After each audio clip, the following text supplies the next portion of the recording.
Ding ding, round 2 of Future Champions meeting at Newmarket here on Racing Post Live with the Betfair Exchange. Myself, Dave Orton, back in the chair. Delighted to say, in great hands this afternoon, Ross Brierley back in the chair. Dave. Welcome. Thank you. Thanks for the welcome. I appreciate it. And how are we? I'm all right. It's October, isn't it? There's a whiff of jumpers in the air, but we're gonna go full on crescendo for the flat season, especially today. Bit of Knavesmire, bit of Newmarket. How's the punting been first and foremost? Good. I had a nice little... September was painful, but then I realised far too late that I could do with a break, and I was tired of it. So I had a little bit of a break, came back this week, and I'm refreshed. Talking of breaks, one man that rarely knows how to have a break, I can tell you that much, is Bruce Millington, back on the panel. Who does nothing else.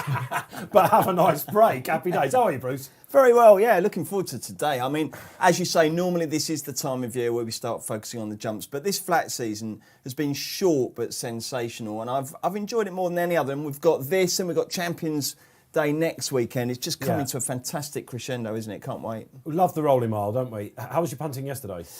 No, played a draw yesterday in actual fact. Yeah, not too bad. Not too bad. It was fine. I don't know, did you watch any of the show yesterday? It was a fairly spicy show yesterday. G-Rod, brilliant. Absolutely superb. He was on fire. He was on fire. We have to give him that. Absolutely. Did you see any of that? We gave him a commentary, which you're gonna mix the commentaries between yourselves today, aren't you? Yeah, I'm delighted you're here to do that. I've got to tell you. Yeah, I mean, I'm still bathing in the praise you were giving me for the Portland commentary earlier on in the season at Doncaster. So. Fully deserved. A star was born, I believe. It was brilliant. I don't know. That was absolutely sensational. We're just watching on. If you can see eyes wandering, there is a second race at York going on. Just a quick word on the race times. It does look a little bit quicker than the previous day yesterday at Newmarket. If you're doing the punting, they've had one race there already. Funnily enough, stalls on the stand side. Winner and the second came pretty much towards the rail. What are we expecting that to be the theme going forward? Well, what tends to happen is if the jockeys see that looks like it was an advantage in the first, whether it actually was an advantage, they'll go that way. So I could see them definitely. I mean, we've seen it quite a lot on the Rolling Mile this season, haven't we? They all make for that rail. I mean, it depends. They're certainly not. I don't think they'll do it in the Cez, but you never know. It'd be interesting though. It's another thing to calculate, isn't it? I mean, they did last year a bit. You know, or was it a couple of years at low sun? They did come all the way across to this near side. And it's something that, absolutely. Last year, if you remember, Stratum won it. Do you remember? He was about the fourth string of Willie Mullins. Willie Mullins on a hat trick in the Cez, of course. Great White Shark being really, really well backed. They were more towards stand. I think they're going to come stand side. I think so. Listen, and the Cambridgeshire, of course, you know, was that meeting a couple of weeks ago. Was, Majestic Dawn, Ollie Cole, 40-1, knocking out the. He mentioned it on the show. Do you remember when we had him in? He did mention it. He said, "I've got this horse, and it's coming back." It ran at Kempton deplorably. But it bounced back and won the Cambridgeshire, obviously. I'm glad you said that because I'd made a note that next time I saw Ollie Cole, I was going to grab him by the lapels and say, "You never told us about that," but he did he? I'm pretty sure that you would have heard it out there, no doubt, if you're watching the show gluing in. If you're watching on Facebook Live or YouTube, welcome. Great to have you in. Get your social comments in, like the feed. There's been a lot of feverish activity out there. Let me tell you, Graham Wadbury, if you're watching, there has been an invitation for Betfair to go down to one of their ambassadors and learn about a day's training out there. So listen, Graham, I think the cameras are going to be following you down to Ditchy. Paul Nicholls, the invitation's out there, old boy. We have a debutant on the show as well, you know. Betfair. We're going to go all the way to Dublin because Darren Hughes is with us. Darren. How's it going, lads? How are you? How's things? There he is now. Not unfamiliar here to Racing Post Towers is Darren Hughes, I have to say. Darren will be doing the training for us, telling us all about the markets, and he's got an opinion or two. Darren, shall we kick off in the Zetland Stakes coming up? And you like one in this strong, don't you? Give us the market. Absolutely, Dave. Yeah, so at the moment, Kiprios there for Moiglair, so it's unusual colours for Aidan O'Brien. It's trading at the 3.75 favourites, about 11-4 in fractional odds. Lone Eagle then from Martin Meade, and Sylvester de Souza is 4.4. Recovery Run then is the gamble of the race. He was matched as big as 8.0 this morning. He's now 5.5 for Oisin Murphy and Andrew Balding. So competitive little affair here to get us kicked off. I think the market overnight certainly had Kiprios in as the short price favourite. He was matched as short as 2.66, so he's taken a bit of a walk in the market. And I think they're probably looking to take him on. Aidan O'Brien's 2-year-olds maybe haven't been firing as well as they would be normally other years. So the draw could be interesting here, Darren, couldn't it? You like Recovery Run. Am I? Oisin Murphy, drawn 2. You're expecting him to make a beeline? Absolutely. I think that the value in the race for me is Recovery Run. He comes in here with probably the least sexy profile. He's obviously run a few times now, but The time he posted in air the last time was very solid in comparison to older horses on the card. He hit the line very strongly. The run before that in Kempton was a high-class contest, and probably, the action centred more around a speed favoured horse than a stamina-laden horse. And I think he's guaranteed to hit the line strongly here. I think he's plenty of value. But the bet in the race I'm going to go for to kick us off is I'm going to place lay this Kyprios of Aidan O'Brien's. I think the market still has him wrong at 375. His running goal was run in a very slow time and admittedly testing ground, but for me, he hasn't done anything to justify him being even favoured in this market, much less 3.75. So I'm more than happy to place him here to kick us off. Darren Hughes, not only he's got the most eye-catching headphones you're ever going to see, he's also getting his debut in with a place lay. Bruce, shall we get this trade on? Am I putting on? I believe you might be trading for us today. Okay, fine. So 1.58, Darren. Are you happy to lay that, yeah? Yeah, anything in around between the 1.55, 1.6 mark, I'm happy to place. How much are we putting on? We'll place him to win ourselves 50 quid. Of course, all profit pay is going to charity. So our liability is, hang on a sec. About 35 quid or thereabouts. There we go. I've done that right, haven't I? Oh, we haven't been matched. Shall I chase it, or should we hope that it gets done? Well, what have we got? We've got 8 time. minutes, haven't we? We've got ages, I'll put it up as a keep bet. Sit and hope for a couple of minutes. Yeah, Okay. I just think, lads, I think the kicker day off we get after this favour of Aidan's. None of his 2-year-olds really, with maybe one or two exceptions, have gotten off to an exceptional start this year. Certainly the start we'd expect from his stable. So I think this is another one we can get turned over. There's a seamless link here because I quite like Kyprios actually. I like the draw. I like the fact that it's got the ground. Well, you can take his money if you want. Well, listen, this is all about opinions, isn't it? And one of us is going to be right. But I think that now I've seen the first race, I think that this could finally be Ryan Moore's big 2-year-old winner in Britain this year for Aidan O'Brien. It's not pretty reading. Darren's onto something there, that's for sure. I looked at the stats earlier, guys. He's had 19 individual 2-year-old runners in Britain. Let's not even start about what happened yesterday, by the way, with the weight class. That was a huge story and unbelievable. They need a Phillip, don't they? Let's face it. Just the 2 winners. But listen, this is a race that they like. They were on a hat-trick last year, weren't they? With Mythical, do you remember Mats Vega won it? It turned out to be quite a good race. Norway won it the time before that. Kew Gardens has won it. I think this chap is probably a star. It's the Free Eagle family, isn't it? So look, I like Kyprios. He's a slightly bigger price than I thought. Ross Brierley. Yeah, I mean, it's a fantastic family.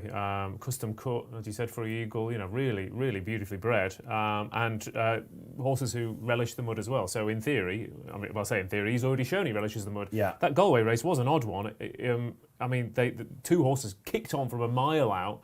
And went, several lengths clear. He was strong in the market that day, wasn't he? He was for a debutant for the yard, yeah, absolutely. Flying Visit, who was in the places, the second's not particularly good. Flying Visit's a very quirky customer, but the way he came round the bend and picked them up was impressive. However, it definitely was a pace collapse. So on the upside, he'll really handle conditions. On the downside, like I said, it wasn't much of a race. And as you've been saying, the yard. I mean, Joseph's horses he sends over have been having a cracking Quite the time. Opposite, actually, haven't they? Absolutely. Yeah. Your selection in this, Ross, before we go to Bruce. Yesterday I was very, very confident, and as it gets closer to the race, I'm getting less confident. But I really like this Fabulous. Yes, to give a back-to-back wins in the race. Yeah. Rafe Beckett. Well, we said about Rafe Beckett. Was it 5 last year on this day? 5-timer, 4 at Newmarket. Yeah. No, he's had 2 runners so far. They've both been chinned into second when going odds on and looking likely to hold on. So they're obviously been primed once again. This horse didn't particularly run very well on debut, but the race wasn't really run to suit. And then at Chepstow, he's a keen goer, but the amount he found for pressure in that, the speed figure was really, really good for the grade. The second Il Bandito won cosily at Newcastle the other night. But what I really liked was at Nottingham last time out, where he didn't particularly settle on the lead, but he just kept going and going and going. Again, it was a very, very strong figure. And he is a bit of a fresh horse, but being on the speed at Newmarket is crucial at the best of times. It was crucial yesterday. It was crucial in the first race. So if that one box isn't a problem, which it could be, but I'm hoping that he gets a fairly prominent position and he should relish this trip. Could be a bit of a pace burn up here, couldn't they? Fabulous and Recovery Run both going for that rail. Bruce Millington. I don't like the favourite. I agree with Darren. And when you say that one of you's got to be right, that's not quite true because he could finish second or third. And then It's possible. So watch out for that. No, I don't think Kyprios has done enough to be that short. I mean, he's come back a little bit. Lone Eagle's solid. I like Recovery Run. I'm not surprised there's money for him, but I'm taking a chance with Mystery Angel. I just think it's a tough old race. This the nursery that she won last time wasn't particularly brilliant, but it was over this course. There were 16 runners, so I think that she might just have the scope here. It's a real journey into the unknown every year. For Nick Bradley, who's having a great year with his 2-year-olds, isn't he? And the Syndicate as well. They've really got some nice horses. Just about to say, you say the nursery wasn't very good, but the seconds just won at York. Oh, well, there you go. There Frankie you go. Machine Beating the is out. Beckett horse. Yeah, exactly right. Yes, so that's a decent positive. There's been money. I just thought there's a nice each way shape to this race with 8 runners, and I just rather than take one of the shorties, I thought I'd go each way and give myself 3 chances. Has the place lay been matched? That's what I was going to ask. Good question. Yes, let's have a look. Because we know you like to get your reaction. Very much so. In actual fact, Kyprios is now down to 1.5. Wow. So we're against it there a little bit. We've gone 1.58 and we could have laid at 1.53. But that's all right. As long as he's out the frame, we win. What's our charity today, by the way, chaps? Good question. We didn't actually get to choose one yet. So we talked about it, and so thick and fast was it, and Rodway going all over the place yesterday, that we didn't actually choose. So I don't know. It's up to the viewers. I think perhaps by race 2 or 3 we ought to nail our colours there. But if you've got any ideas about what charity we should be putting down the profit for, let's hope it is a profit. I think we had quite a good day yesterday, actually. Darren, let's come back to you then. This Kyprios, they don't want to go as big as 3-1 from what I can see on my exchange place. Yeah, no, look, he's actually pretty solid now. He's shortened back up in the last couple of minutes, probably since we said he was a Paisley. Actually, he was trading around 3.7 there when we went to Paisley. He's now at 3.2 shot, which is roughly about 9-4 in fractional odds. So they are certainly coming from the big gamble of the race, continuously recovery run, right down to 4.9 now on the machine from a high of 8 this morning. So they are fairly coming for him. They're probably going for experience, maybe over the sexy profile of the Aidan O'Brien runner. Yeah, that's interesting. I mean, there's been one a debutant winner that's gone on and won this. That was Coronet. You remember the filly that won for John Gosden? Real top notch as she turned out to be. So will Kyprios be that? We're just watching him ambling down behind the stalls at the minute. Yesterday, when we were watching the racing, you had to be on the far side. You had to be up with the pace. And then the one race where everyone jumped onto those trends, it bucked itself totally. You've mentioned Mystery Angel for Nick Bradley. The outsider of the lot is a horse called Mere Green, who made all last time at Chester. And there looks to be, the more I look at this race, if they all do what they did last time with Lone Eagle in there as well, we're just watching him down the start. He looks really, really well for Martin Mead. I think this could be a bit of a burn-up. Well, I mean, in theory, that's what happened with Kyprios last time, and he loved every second of it. So, yeah, it could set up nicely for the favourite. We should talk about Lone Eagle.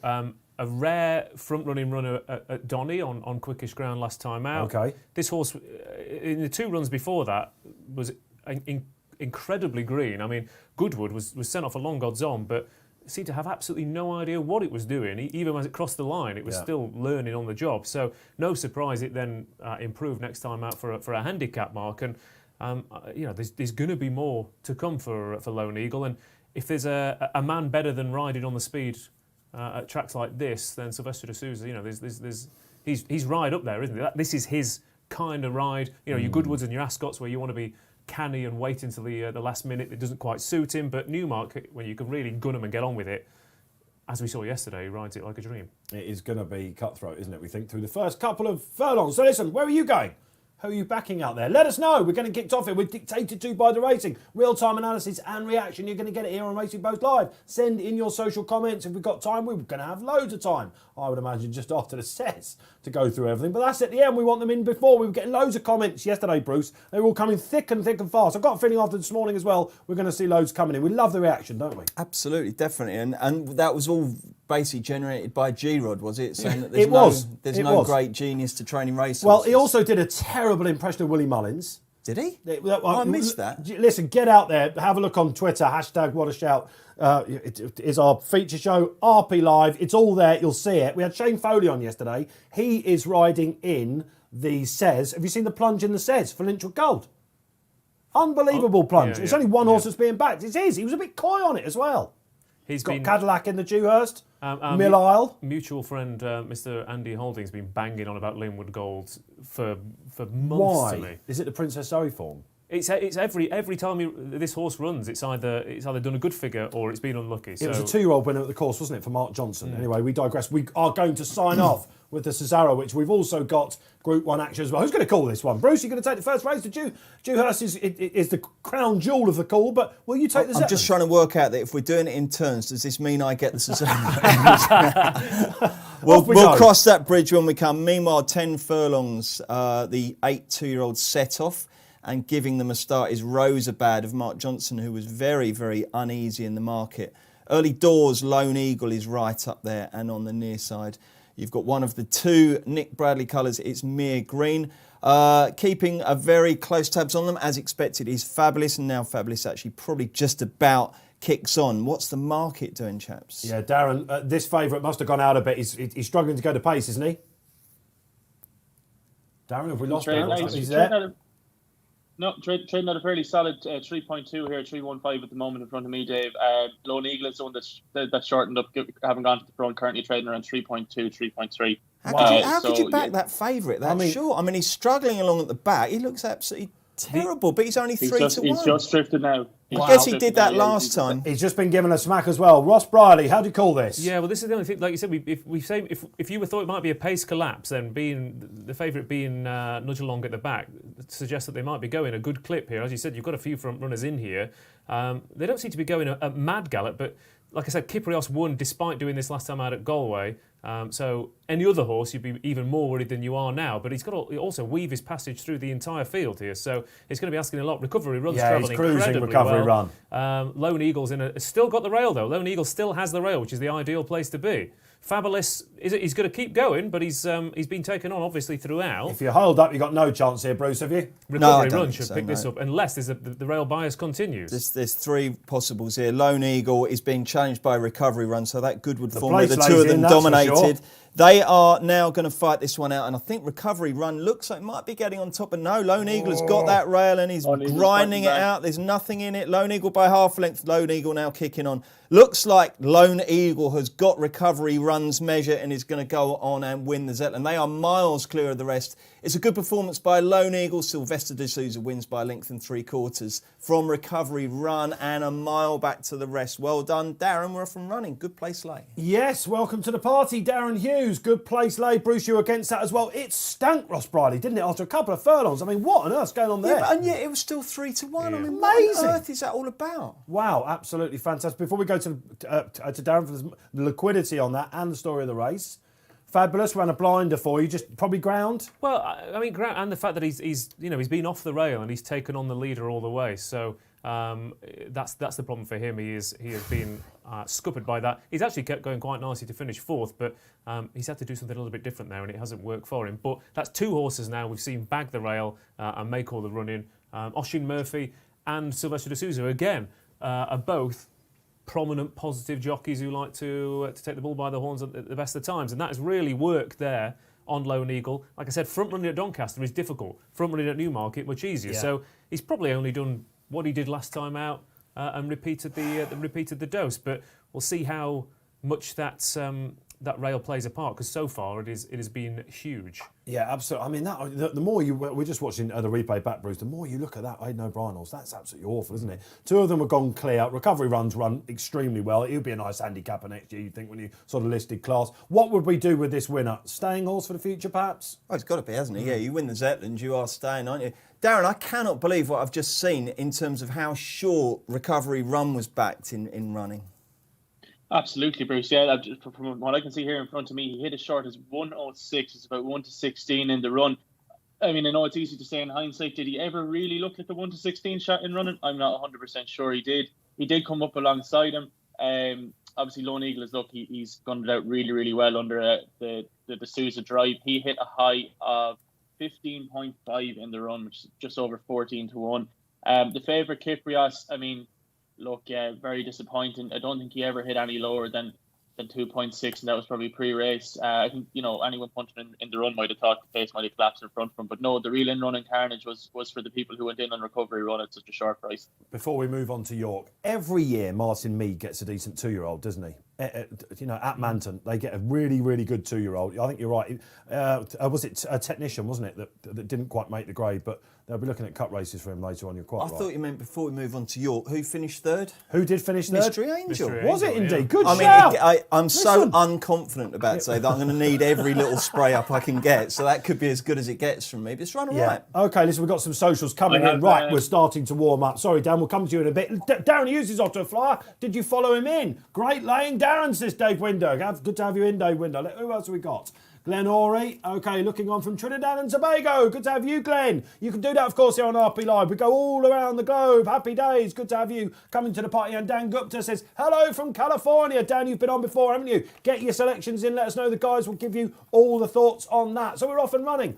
We do give you a crescendo in the Cesarewitch, 30-odd runners. My goodness gracious me, where are you playing in that? Get your tips in. Let us know. Real-time analysis. I tell you what, the more I look at that race at Newmarket, my confidence is starting to wane slightly. It's going to be hard old work there today, isn't it? Well, I mean, it's good, and the Dewhurst becomes very interesting. I mean, it's possibly one of the most incredible two-year races we've seen in ages. But I wonder whether it's going to be going to be a massive high draw bias, because we've got Thunder Moons in 5, for example. Wembley's in 2, so that Cadillac in 7. Is it going to be?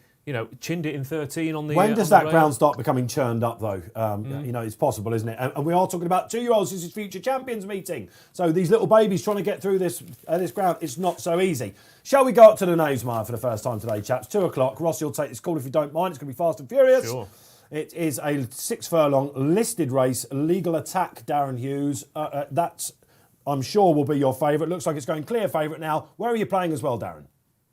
I will just say quickly, Dave, 50-1 first show of Lone Eagle for the Derby next year from the Betfair traders there. So I just squeezed that in very quickly. I'd want another 0 on that old chap, I think. I'd want another 0 on that. Might be more of a ledger type, all right, yeah. But just looking ahead to the Rockingham here, Legal Attack for Simon and Ed Crisford is currently trading around 305, just a shade above 2-1. He was a small bit bigger than that this morning. I believe he was back at as big as 4.2, so a little bit of a gamble on him. Regional then for Richard Fahey and Tony Hamilton is trading at 6.2, and then Black Rod for Michael Dodds is a 7.6 shot, which is just over 13-2 in fractional odds. Haven't been batted as big as 9, so you could knock around them as well. Those of you friends of the Racing Post that look at all our various shows that we do, you know that Darren Hughes is not short of an opinion. Darren, I have to say, it might not get any better than this for you. You're 1 from 1. Where is the trade to keep your unbeaten run going on your debut? I fancy going 2 from 2 here, Dave. We're going to have a win bet and a place bet on Blackrod here for Michael Dodds. I was very taken with him on both his career starts so far. He ran very well behind the King Power Horse 5,000 to 1 at Newcastle. And the overall time that day was incredibly impressive for 2-year-olds, especially first time out. He went up then to Hamilton and he fairly easily dispatched an 88 rated rival. Mr. Top Hat on very soft ground did his best work late. He was faster than the older horses over the same course and distance. He ran 30 minutes later. So, I mean, for a 2-year-old to do that in only his second start is very impressive. I think if he was trained by maybe a sexier name than Michael Dodds, he might be a little bit shorter. So I'd say what we're going to do here is we're going to back him win and place. Let's have a 30 quid win bet at 7.6. Bruce is getting that on for you as we speak. Superb. That's done at 7.8. Bonus. 7.8. Perfect. And then we'll go into the place market and we'll have 20 quid at 226. Okay, mate. So we're laying out 50 in total. That's our profit from the last race. But I sometimes prefer when I'm betting on the exchange, it's just to cover my stake with the place part and maybe try and go for a little bit more with the win part as opposed to having an outright each way bet. I just think if you get a winner, you should be rewarded that little bit more. So that's normally the way I would play. Both done. People are scrambling on the internet now for a little bit of the Darren Hughes magic, looking for those headphones as well, aren't they? They look very expensive. I'll tell you what, they? they Wow. are absolute satellites, aren't they? If he didn't back wob wearing those, I'd be very, very surprised. They are perfect for the base. Well, he's gone for Black Rod, so there we go, absolutely. Let's hope that knocks it out of the park for him. So listen, you've got plenty of time to react to that. Should we go down the panel then? Bruce Millington, who did you like in this? I very much agree with Darren. I really like Black Rod. I'm amazed he's such a big price. I think the favourite's a horrible price. I think he's a terrible value price. I didn't like the first favourite. I certainly don't like him. I've place laid him. I think Black Rod, really, really good debut. Followed it up in great style. And as Darren says, that run behind 5,000 to 1. Yeah. What I liked about him is that, you know, when you finish second and you finish clear of the rest, you can almost disregard the winner and just judge how that's run against the rest. And in that final furlong, he really did put daylight between himself and the others. I think he was beaten 4 lengths, but he beat the rest by 4. Yeah. Followed up at Hamilton. Looks a really progressive type.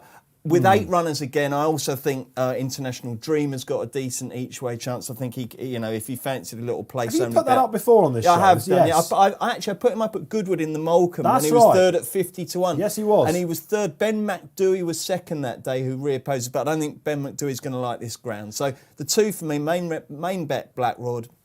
I also think International Dream will run well. I think the market's a bit lopsided. I don't quite get it. I don't get Legal Attack being that short. It is interesting, isn't it, when he's got that Newcastle debut form, the winner going on to place it in the Mill Reef. A mark of 88, they could have gone for a tasty handicap with him, couldn't they? They're blowing that here happily for this prize, 15 grand to the winner here. Ross Brierley. Well, they're not scared of doing that, are they? With the Armstrong horses in particular, they like to get them into decent races early. Or Bickerstaff, went on. He's used to some big sprints, Mr. Armstrong, isn't he? Absolutely, yeah. So I think he's a fascinating horse, Black Rod. The play for me would be to lay Legal Attack and back it back. Because I think this horse is going to go a bigger price in running. Twice he started slowly in his races on both starts. I mean, at Newmarket he looked beaten from a couple of furlongs out, and he picked up like a really, really talented horse. Last time out in France he did exactly the same thing. The winner pretty much made all the running, and he was sluggish at the start. He went right. He still looked green, but he came through like the best horse in the race to finish second. So I think Legal Attack is the best horse in the race, but he's drawn in two. I think Adam Kirby's going to be switching him off out the back, and like the Imperium Blue yesterday, the Tinkler winner in a similar race in the nursery yesterday, will be coming late and fast down the middle of the track. I really like Black Rod. Worry for me is when it's soft ground in York, I don't want to be challenging on this near side. I want to be coming down the middle. So if Black Rod ends up on the near side of the runners and Legal Attack on the other, I do think. Last year at this meeting, very similar conditions, everything was drawn low and down the middle. So that would be the worry for Black Rod, even though he will relish conditions. We've got the sprint trophy, haven't we, at 3:10. What a barnstorming sprint that is. We were crunching some numbers yesterday, me and G-Rod, and we were trying to find, it has been low numbers, but I think in these small fields, Bruce, they do tend to come near to that stands rail, don't they? So I like regional for Richard Fahey, who's got a line on the favourites through a horse called Shark 2-1 or Shark 1-2, whatever it was, that went out and won the big sales race in Ireland. And if you watched this back last time behind Winter Power, who took out the Cornwallis yesterday at Newmarket at Ayr, it's crying out for this sixth furlong. So that's, for me, let's have a social on the screen. Let's see where these tips are coming in thick and fast. International Dream, win and place from Dave Winder. So going in with Bruce there. We're just looking at actually Light Refrain for William Haggis and the Queen, just being ambling, walking down there. It looks like that Tudhope's got off that one, so we've got a little bit of time. And another one going in with Bruce as well. Mark Smith, International Dream, each way, as it's a dead 8. Yeah, we're happy for that, aren't we? Let's go back to Darren in Dublin and have a look at the market, see exactly how it's shaping up nice and tight. I imagine that favourite will be. Yeah, Legal Attack is taking a little bit of a walk at the market, Dave. Not too much. He's 3.2 from 305. Regional then is the real drifter. He was about 6.4 when we last looked, and he's now a 9 shot. Was about 9.0 is about 8-1. Black Rod is the one for a few quid. He's now 6.4 from the 7.8 that we backed him. So good to see a bit of support for him. And then Light Refrain for Her Majesty the Queen is trading at 6.0, about a 5-1 shot. So yeah, pretty tight market here at the moment. We're hoping we've nicked the value there with Black Rod and he can do the business for us. Cheers, Darren. Okay, just some news on times so far at York. The last race, it was a 2-year-old race, basically over a mile. Slowed by 7.74 seconds, so we're getting a bit puddingy at York, aren't we? We were saying yesterday on the show, you've got Fosslas Heavy, as Sir Anthony McCoy famously called it. York Soft is like, it's like something it's like a world of its own. Unique, yeah. The Knavesmire, yeah. And some horses just don't act at York. Did you see Favourite Moon there yesterday? Completely bombed out. It's twice he's done that now. Is that because of that long start, do you think, Bruce, that they got? No, I don't think it's that. I just think that it is called the Knavesmire. It is an old bog, basically, and I just think that the relationship between a galloping hoof and that grass is different to grass everywhere else, and it's hard to explain. I'd love a university to do a study into it, maybe, and come up with something. They've got a bit of time on their hands, these students at the moment. Exactly, yeah. But it's hard to explain, but there's definitely something there because, as you say, Favourite Moon, he goes from looking like a world beater at Haydock, crosses the Pennines to York, and runs like a drain. So it's very peculiar, that. Yes. Well, Dakota Gold showed it in the first, didn't it? And it's horses that go to York and enjoy York come back time and time and time again. And they absolutely relish these conditions. So, who doesn't love an old bog? Absolutely. Who doesn't love an old bog? As my grandma used to say. Dakota Gold, for example, loves an old bog. Okay, so I'm getting happier with regional Darren. He looks like he's tightening up. Are there any? What we like to do here, on this, in the studio and with you out there as well is learn about the exchange. What other markets have we got? Have we got any match bets here or anything, Darren, that we could get excited for?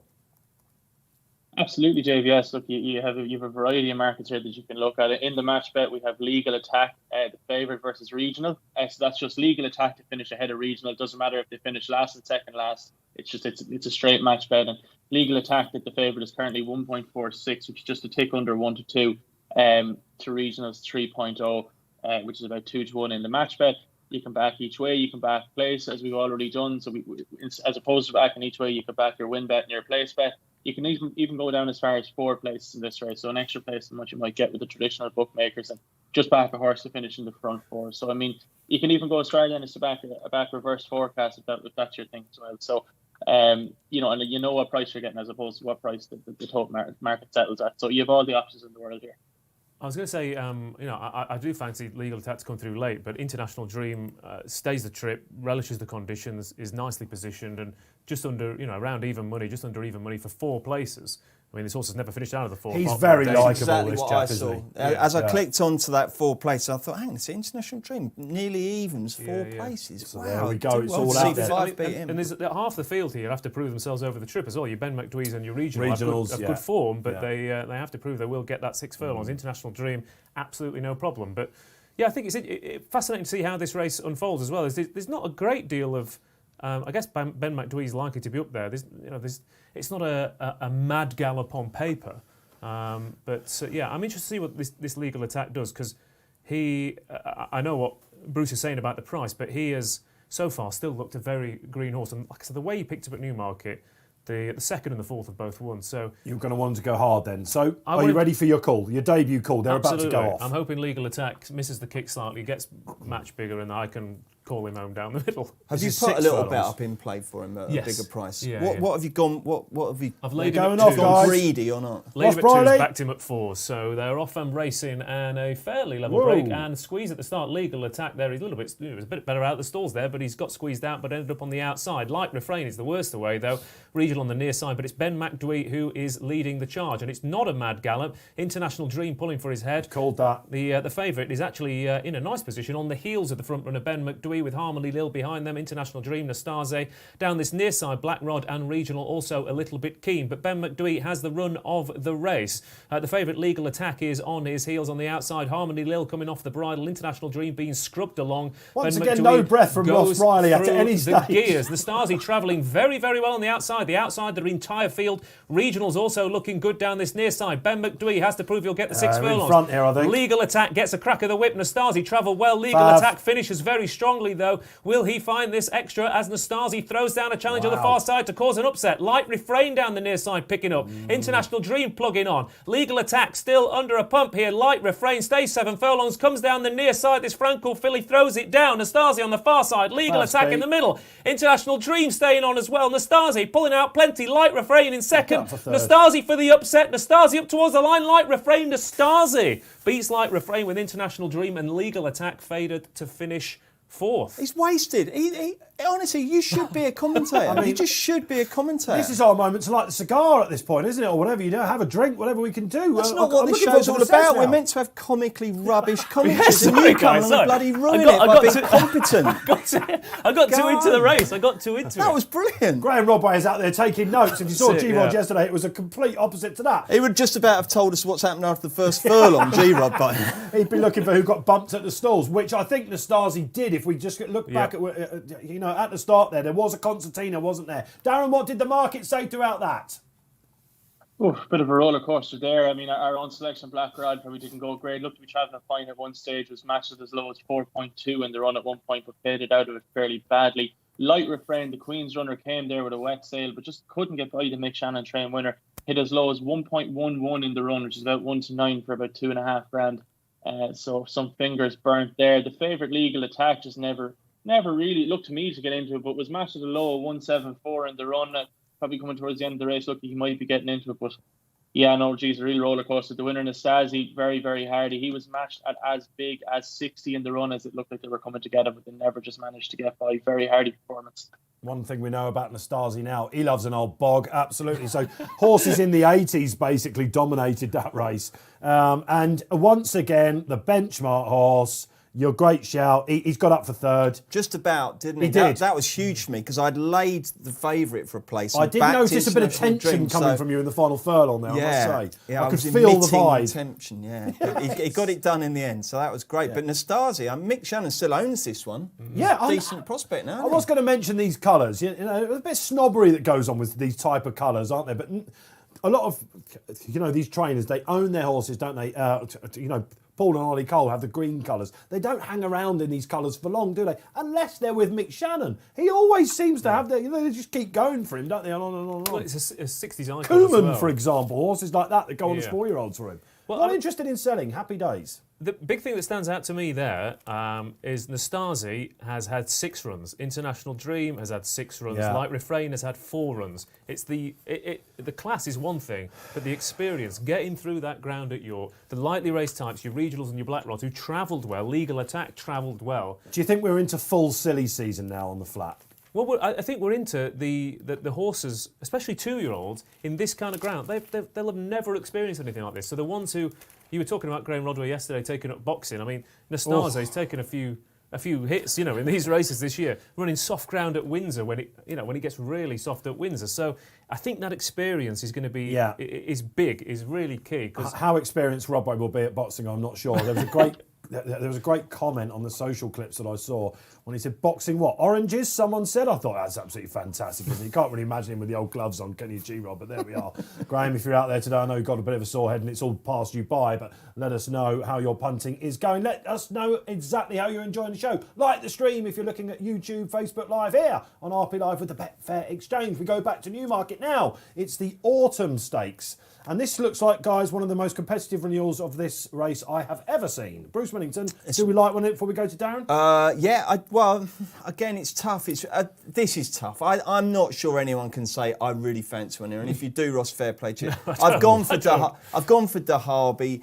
You can make a form case for him. I'm not fussed about the fact he cost 3.4 million. That's up to them. But the debut win was decent. The follow-up form looks okay. In a very, very difficult race, I just thought he might have been slightly shorter. He's 9.2. I thought that was the sort of bet that if I let it go and it won, I might just kick myself. But this is really looking for clues. And I tell you what, this is an important race because Kingston Hill's won this and obviously Gaiath's won this. So it is a race that it's a Group 3, but you may well find that there's a lot of interesting clues as the horses go from 2 to 3. Yeah, I've got a next best in this, so with Bruce saying I don't think okay, he's no, very fair strong enough. on it. You've looked harder than me and Well, I don't know you've about spotted that. something I haven't. I've got business with a horse. You know, when you have these with these 2-year-olds that they go on, I think you like the one, it's One Ruler that we covered at Doncaster that made that massive mid. I'm sure that he was the best horse in that race. It's a good race. It was a good race. I think it was a very good race, actually. It's whether he'll go on the ground, One Ruler, who's in the one poke as well. Let's come back to that. We'll digress. We'll get all through the form. Darren Hughes, how is One Ruler looking in the market?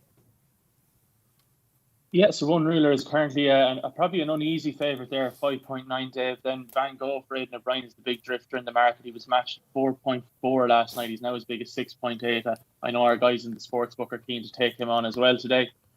Latest generation then for the informed Simon and Ed Christopher Jarrett is 7.6 shot at the moment. And then maximal for Oisin Murphy and Michael Stout for Khalid Abdullah is 8.2. This is one of those, isn't it, where you go back to that Paul Keeley rule. If something drifts, keep back in it. Don't be afraid of the drift. I think with a horse like One Ruler, it doesn't worry me that much. It's in stall 1. That doesn't look great today, so the books are going to try and get that. It's never been on the ground, so I don't think this is a lack of confidence necessarily, as perhaps bookmakers sensing they can get one beat here. I looked into his breeding. He's the bar he should be all right on it. The dam absolutely loved it. So listen, I think if Will Buick can get a position here, and just time it a little bit later. The form of that Flying Scotsman race, by the way, at Doncaster as well, if you're out there looking at this, it is rather tasty. New Mandate, you would have been on that, Bruce, no doubt. Frankie Dettori masterclass that day. He's followed up, hasn't he? But don't forget, New Mandate was beaten by Derby. So, if you're looking at strict collateral lines of form, then, yes, then the horse with the white cap rather than the blue is the one that's the form pick. And they're obviously happy to go to war with him, aren't they? And, with the Doiler on, you would imagine that he's going to be prominent enough, I would say. It was just that move, Ross Brierley, wasn't it? it looked like, hang on a minute, if he wins this is sensational. It took so much out of it, and he was coming back at the finish, I thought. Well, this horse has done exactly that 3 times now. On debut, I mean, he missed the kick, he was squeezed out, he lost his position, he pulled for his head, and he came to the front, and I thought, how the hell has this horse managed to get to the front up the Sandown Hill? Yeah. And he was beaten by a Tonian, which, again, in hindsight, he was facing a stiff task, even if they runs in the Dewhurst, yeah. Yeah, even if they got off on terms. He then did the same thing next time out, but got off on terms, was in a nice position and kept going in a race that I think, if you do speed figures, you went back and did that race 3 times just to check that you weren't going insane. And everyone went mad for it, and your Hugh Taylors, your Simon Rowlands, Andy Holdings, like I said, everyone online who puts things up for speed figures were all over this race, left, right and centre. Yeah, and you've got Latest Generation, you've got Maximal, you've got, again, people were there's a lot of love for Maximal in this studio, let me tell you. The guys in the gallery, they absolutely love Maximal. Bruce, you were sort of smiling there. I've just read a text from someone who said, did O'Brien get his horse, the favourite in the first race, mixed up with the milk cart? Dear oh Lord. Microchips, come on guys, we need to get absolutely sensational story. Should we just have a word about that, Bruce, just quickly?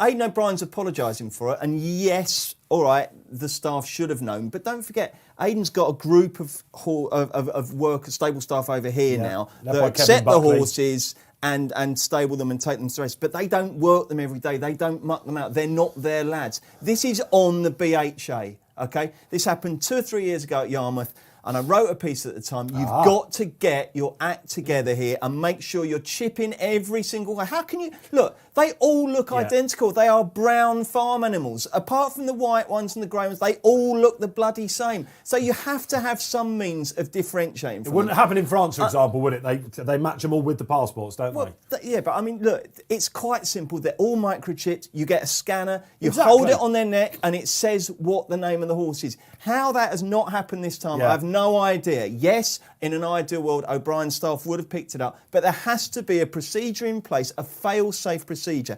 It's bad enough when this happens at Yarmouth. Happening in a group race or massive race like that is ludicrous. It's absolutely ridiculous. If you've backed Mother Earth each way, yeah, you know, you think the backers of Mother Earth each way. Yes, so we're talking about the Phillies Mile. If you don't know, for example, I mean, what a news week it has been for Ballydoyle. Not the greatest, has it? And with Kyprios running a stinker there, they've got one here, Darren Hughes, haven't they?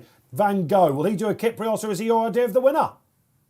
Well, I will just say quickly on yesterday's race, look, it's obviously a bit of a mess, but we did pay out on pretty much three horses to finish third. So the actual third place, the mix-up horse for third place, and the horse who ended up finishing fourth. So you got your money with Betfair Sportsbook there. Look, I think in terms of Van Gogh here, the ground has just gone against him. I mean, they've always said he's an American Pharaoh. He needs top of the ground, and all the evidence of his form so far suggests that he does need that. My initial approach to this race was going to be to play slay him again, but he's just drifted to a point where I'm kind of not as keen to play slay him. And the one that I came down on was he's an interesting horse, Al Badri for Jane Chapel Hyam. He's the outsider of the lot here.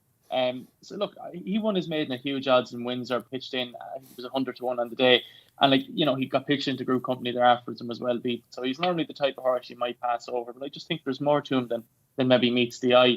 The time that he won his maiden in Windsor was excellent compared to similar races on the card. And then even last time, I thought he was just tap for toe at a crucial stage over a furlong shorter. He travelled well enough into it, and then just when they really turned the taps on, he couldn't just go with them. But he stayed on very nicely to only be beaten about 3 lengths into 5th, I think it was. Look, he's a dandy man, but he's out of an authorised mare, so he should be fine on soft ground. In fact, I think he might even improve slightly for it. And he should that stamina influence should also help him stay the mile. I just think at odds of, he's about 40 there in the machine at the moment. There has been a few quid knocking around for him. He was as big as 100 last night, so not a massive amount of money, but a few quid. And I think the play here might be the win market and then the 4-place market as well. So we get the extra place that maybe you wouldn't get with the traditional bookmakers. Shrewd deal. Okay, how much are we having then? Al Badri. So I think we'll go 25 in the win place, in the win market. Blimey, going for it. You're charging down the pitch in cricket parlance here, Darren. and 4 places, 5.5. 5.5. We'll have 15 quid on that, so we'll just slightly more than cover our win stake if he does manage to hit the frame. Look, it's a speculative choice to go with, but I just think in a race where there's no real standout. I mean, Van Gogh, if he was to win it, he's had 6 starts. He'd be I won't say he'd be disappointed, but he's not. I don't think he's going to be any sort of a superstar. one ruler's already been beaten. Latest generation, maybe for Simon and Ed Christopher, could be the impressive one, but I think his victory last time maybe wasn't as impressive as it looked on the face of things. So I just said, look, we go for a slightly underhanded one here and see how we get on. We've just seen some TV footage of Van Gogh. He does look a picture. He does. Oh, he's got it out. He's drifting though. I think an ear must have dropped off or something. Yeah. Will he make the frame? Oh, because you just beat me to that. That would have been the hat trick, wouldn't it? Down the line, I didn't even get a look in there. Well, I'd back him with another one and Dutch him. Oh. Personally. Where do we go from there? I don't really know. So listen, yesterday, this is a Group 3 potential double on the weekend for the Yard. Saffron Beach, of course, yesterday took out the Oh So Sharp Stakes. And the form is actually quite interesting if you look at this chap. Soft ground, wasn't it, when he won at Windsor on his debut? And I don't know, Stevie Donahue's on. I had a text from Stevie earlier, a friend of the show, telling me about, how he liked some of the social clips that came off yesterday's show. Some of the professionals were enjoying Mr. Rob Way's clips, which is great to see. He took it for exactly what it was. Bit of a pinch of salt. But do you think some of the jockeys were going, yeah, he's right, I absolutely agree. I could have done that job. I've got a list here. Quite right. But he didn't tell me about this one. He said, I'm on Smart Champion, the hilarious Smart Champion. I say hilarious because Ross Brierley, that was one of your cliff horses, isn't it? That was at Goodwood, wasn't it, where I still think it should have won. This is in the Says, but he didn't mention this one. It's the outsider of the lot, Darren, but it's interesting. You forgive a horse a run at Ripon, don't you, guys, on the undulations behind that Bahrain Pride in the Ripon Trophy. A pretty smart horse. And he's 7 last time, wasn't being that far. But yeah, I can see it. I probably have William Bly or Carter behind him in the market. Talking in the market, Darren, any love for Magellan out there? Now, this is quite an interesting horse. The reason why I ask you about this, the vibes were that this was one of John Gosden's better 2-year-olds. John Gosden, it's not quite the 2-year-old season that we know for John Gosden. Where are the absolute burner stars that are going to go through the winter? This was supposed to be one of them. Any love for Magellan, Darren? Yeah, it's a few quid knocking around from JB. He's currently trading around 9.2, 9.4, which is a shade bigger than 8-1. He was as big as 13.5 at one stage this morning or last night, and a few quid from those prices. But the vast majority of the money came at around 11 and 10.5. And so there is a few quid knocking around from him. He's been back down as low as 8.4. He's currently 8.6 here at the moment, so a few quid from just as you mentioned him. I suppose in terms of the ones that have seen support, maybe the money that's driven Van Gogh out has been the money that's brought Magellan in. The more we mention Van Gogh, guys, the more the innuendos and the cliches go around your head. Yeah. They are going in. Bruce, you're going to call this one for us. We should mention Akmam as well, shouldn't we? For Brian Meehan, who is having a fantastic year with his 2-year-olds. And he's solid in the market as well. Yeah, I looked at that, and I looked at that run and thought, yeah, this kind of Brian Meany, that, if that makes sense. It's one of those ones that if he came out and won, you go, do you know what, I couldn't quite see enough to back it, but I'm not remotely surprised. We did a show with Brian Meany. He's won nearly every race you can think of, Yeah.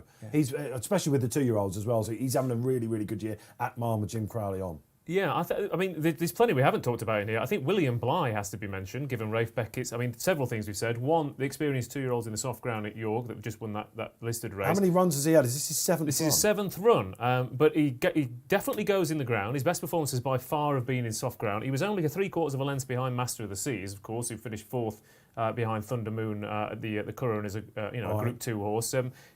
He stayed a mile last time out at Haydock in very testing ground. He's trained by Rafe Beckett. He's not badly drawn. He'll be a prominent runner.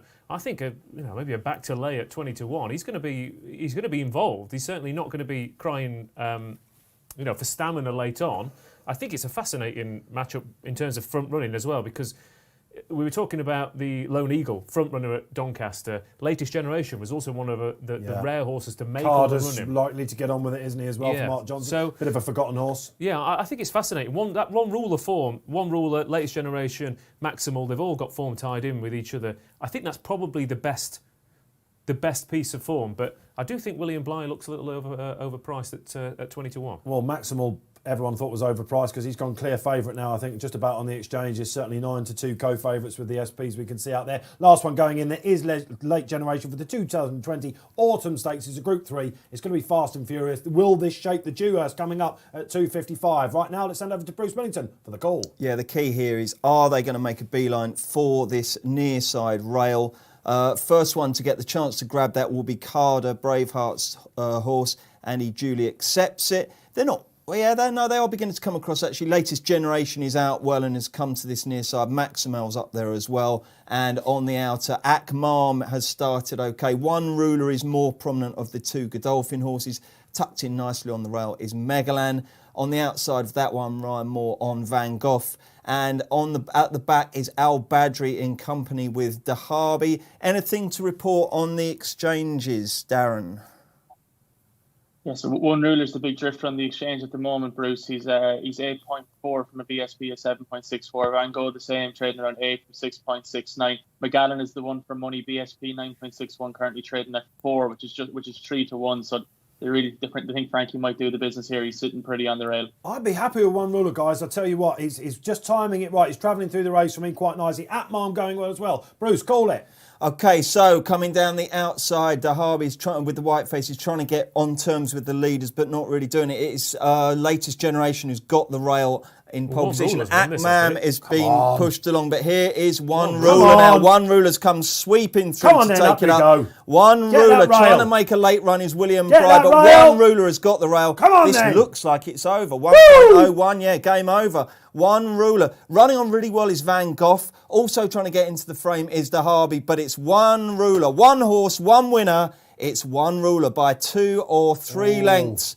In second, it's going to be Van Gogh, and Dahabi holds on for third. That was an impressive performance, and well done to the chaps sitting on my right. You both called it. Yeah, and Dahabi's won an absolute blinder. If we watch that back, guys, I think, Bruce, you're going to be back in that next time. Fell out the gates, Dahabi. He's come big eye catcher. Darren Hughes, let's go to you for the story of the market, because you said they couldn't have One Ruler around about halfway.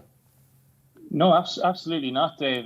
He hit a high of 18 in the run, which is 17 to 1 in fractional odds for small money now, but they really didn't look like they could have him in the run at all. The one that they did fancy in the run was Frankie. He obviously had the good posse on the rail there. He was back at as short as 3.35, which is just a tick bigger than 9 to 4. That was probably the in-run story of the race. Van Gogh ran on okay.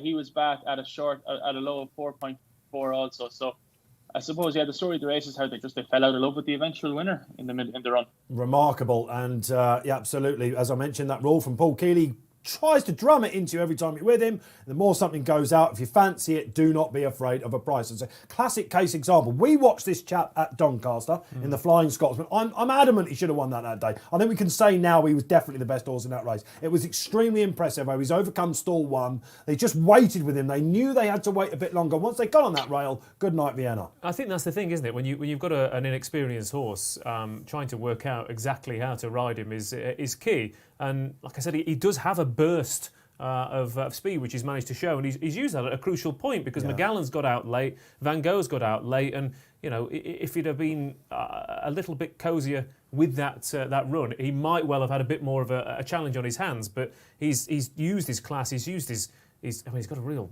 gallop on him. That is impressive stuff. And that, like I said, that speed figure at Sandown, they don't always necessarily go on and win next time out and replicate it, but to have shown that ability once, it's in there. The engine is in place. It's just trying to prime it for the big day, and that's what's happened today. I'm no Brian Sewell, but it's Van Gogh all day, isn't it? Van Gogh? Van Gogh? Depends where you're from. Isn't it not Van Gogh? Is it not Van Gogh? Van Gogh. Vincent Van Gogh. I think it is Van Gogh, isn't it? Have you ever been to the Van Gogh Museum? I actually have. I've walked past it. We didn't go in. I have been in. I have to say, a little bit hazy-eyed, but I have been in. Yeah, there are a few other things in Amsterdam that I was interested in above a museum. But it's Van Gogh. The one thing to say, Bruce, they are properly kicking up the mud now there, aren't they? They are. But I think the other thing to say is that being on that near side rail isn't necessary. If you're leading on that near side rail and you're dictating a good pace, it's the place to be. Yes. But it's not if you've got to come off. Because if you look at it, One Ruler's drawn 1 and has gradually come across and has got the rail all good. Megaland, by contrast, looks like he's in pole position, in fourth, on the fence, 3 furlongs out, but has had to come really, really wide. It's not always what it thinks. Yeah. I tell you one thing. This is going to get very complicated in the Dewhurst if the jockeys make it complicated. If they just accept that there's probably no pace, there's no track bias here, and all keep reasonably straight, we're going to have a great race. But if they start dicking around and all trying to get on the inside, this could cut up into a bit of a farce. What's the betting that they might make it a little bit complicated? I mean, that's half a jockey's job, I think. And by the way, the Dutch pronunciation is Van Gogh. So we're both wrong. Everyone's wrong. Excuse me. That's it. Yeah, absolutely. Sorry. Yeah, sorry. Get your masks on. Get your masks on. Sorry, I'll guys. give you some Sorry. warning next time. Ross Sorry, Brierley, I've been happy tested, days. So I'm would you fine. believe it? We're nearly halfway on today's Racing Post Live. Second half time whistle has blown on the Future Champions meeting. We're building up to the Dewhurst. We've got to go up to the Naismire. But what have you just seen there in the Autumn Stakes? What is One Ruler? Is he Gayeth? Is he Military March, who won it last year for Godolphin, albeit side Vincereur? Are we looking at a Derby horse? Were some of the beaten horses to take out of it? Ain't O'Brien's record in that race stinks, by the way. He's now 0 from 13 in the last 10 years. He had Magna Graecia beaten in it. Do you remember behind Persian King? Good horses win this race, don't they? They certainly do, yeah. I'd be interested to know what Bro Scott makes of that race. Oh, he's been saving that one up, hasn't he? Do you Talking ever of remember in the Goes Millions? Where's the umbrella? Bruce Millington knocked out the bar. Darren Hughes is loving that one. Darren, let's look at the next race, please, if you don't mind, up at the Naismire. 2:35, cracking handicap coming up.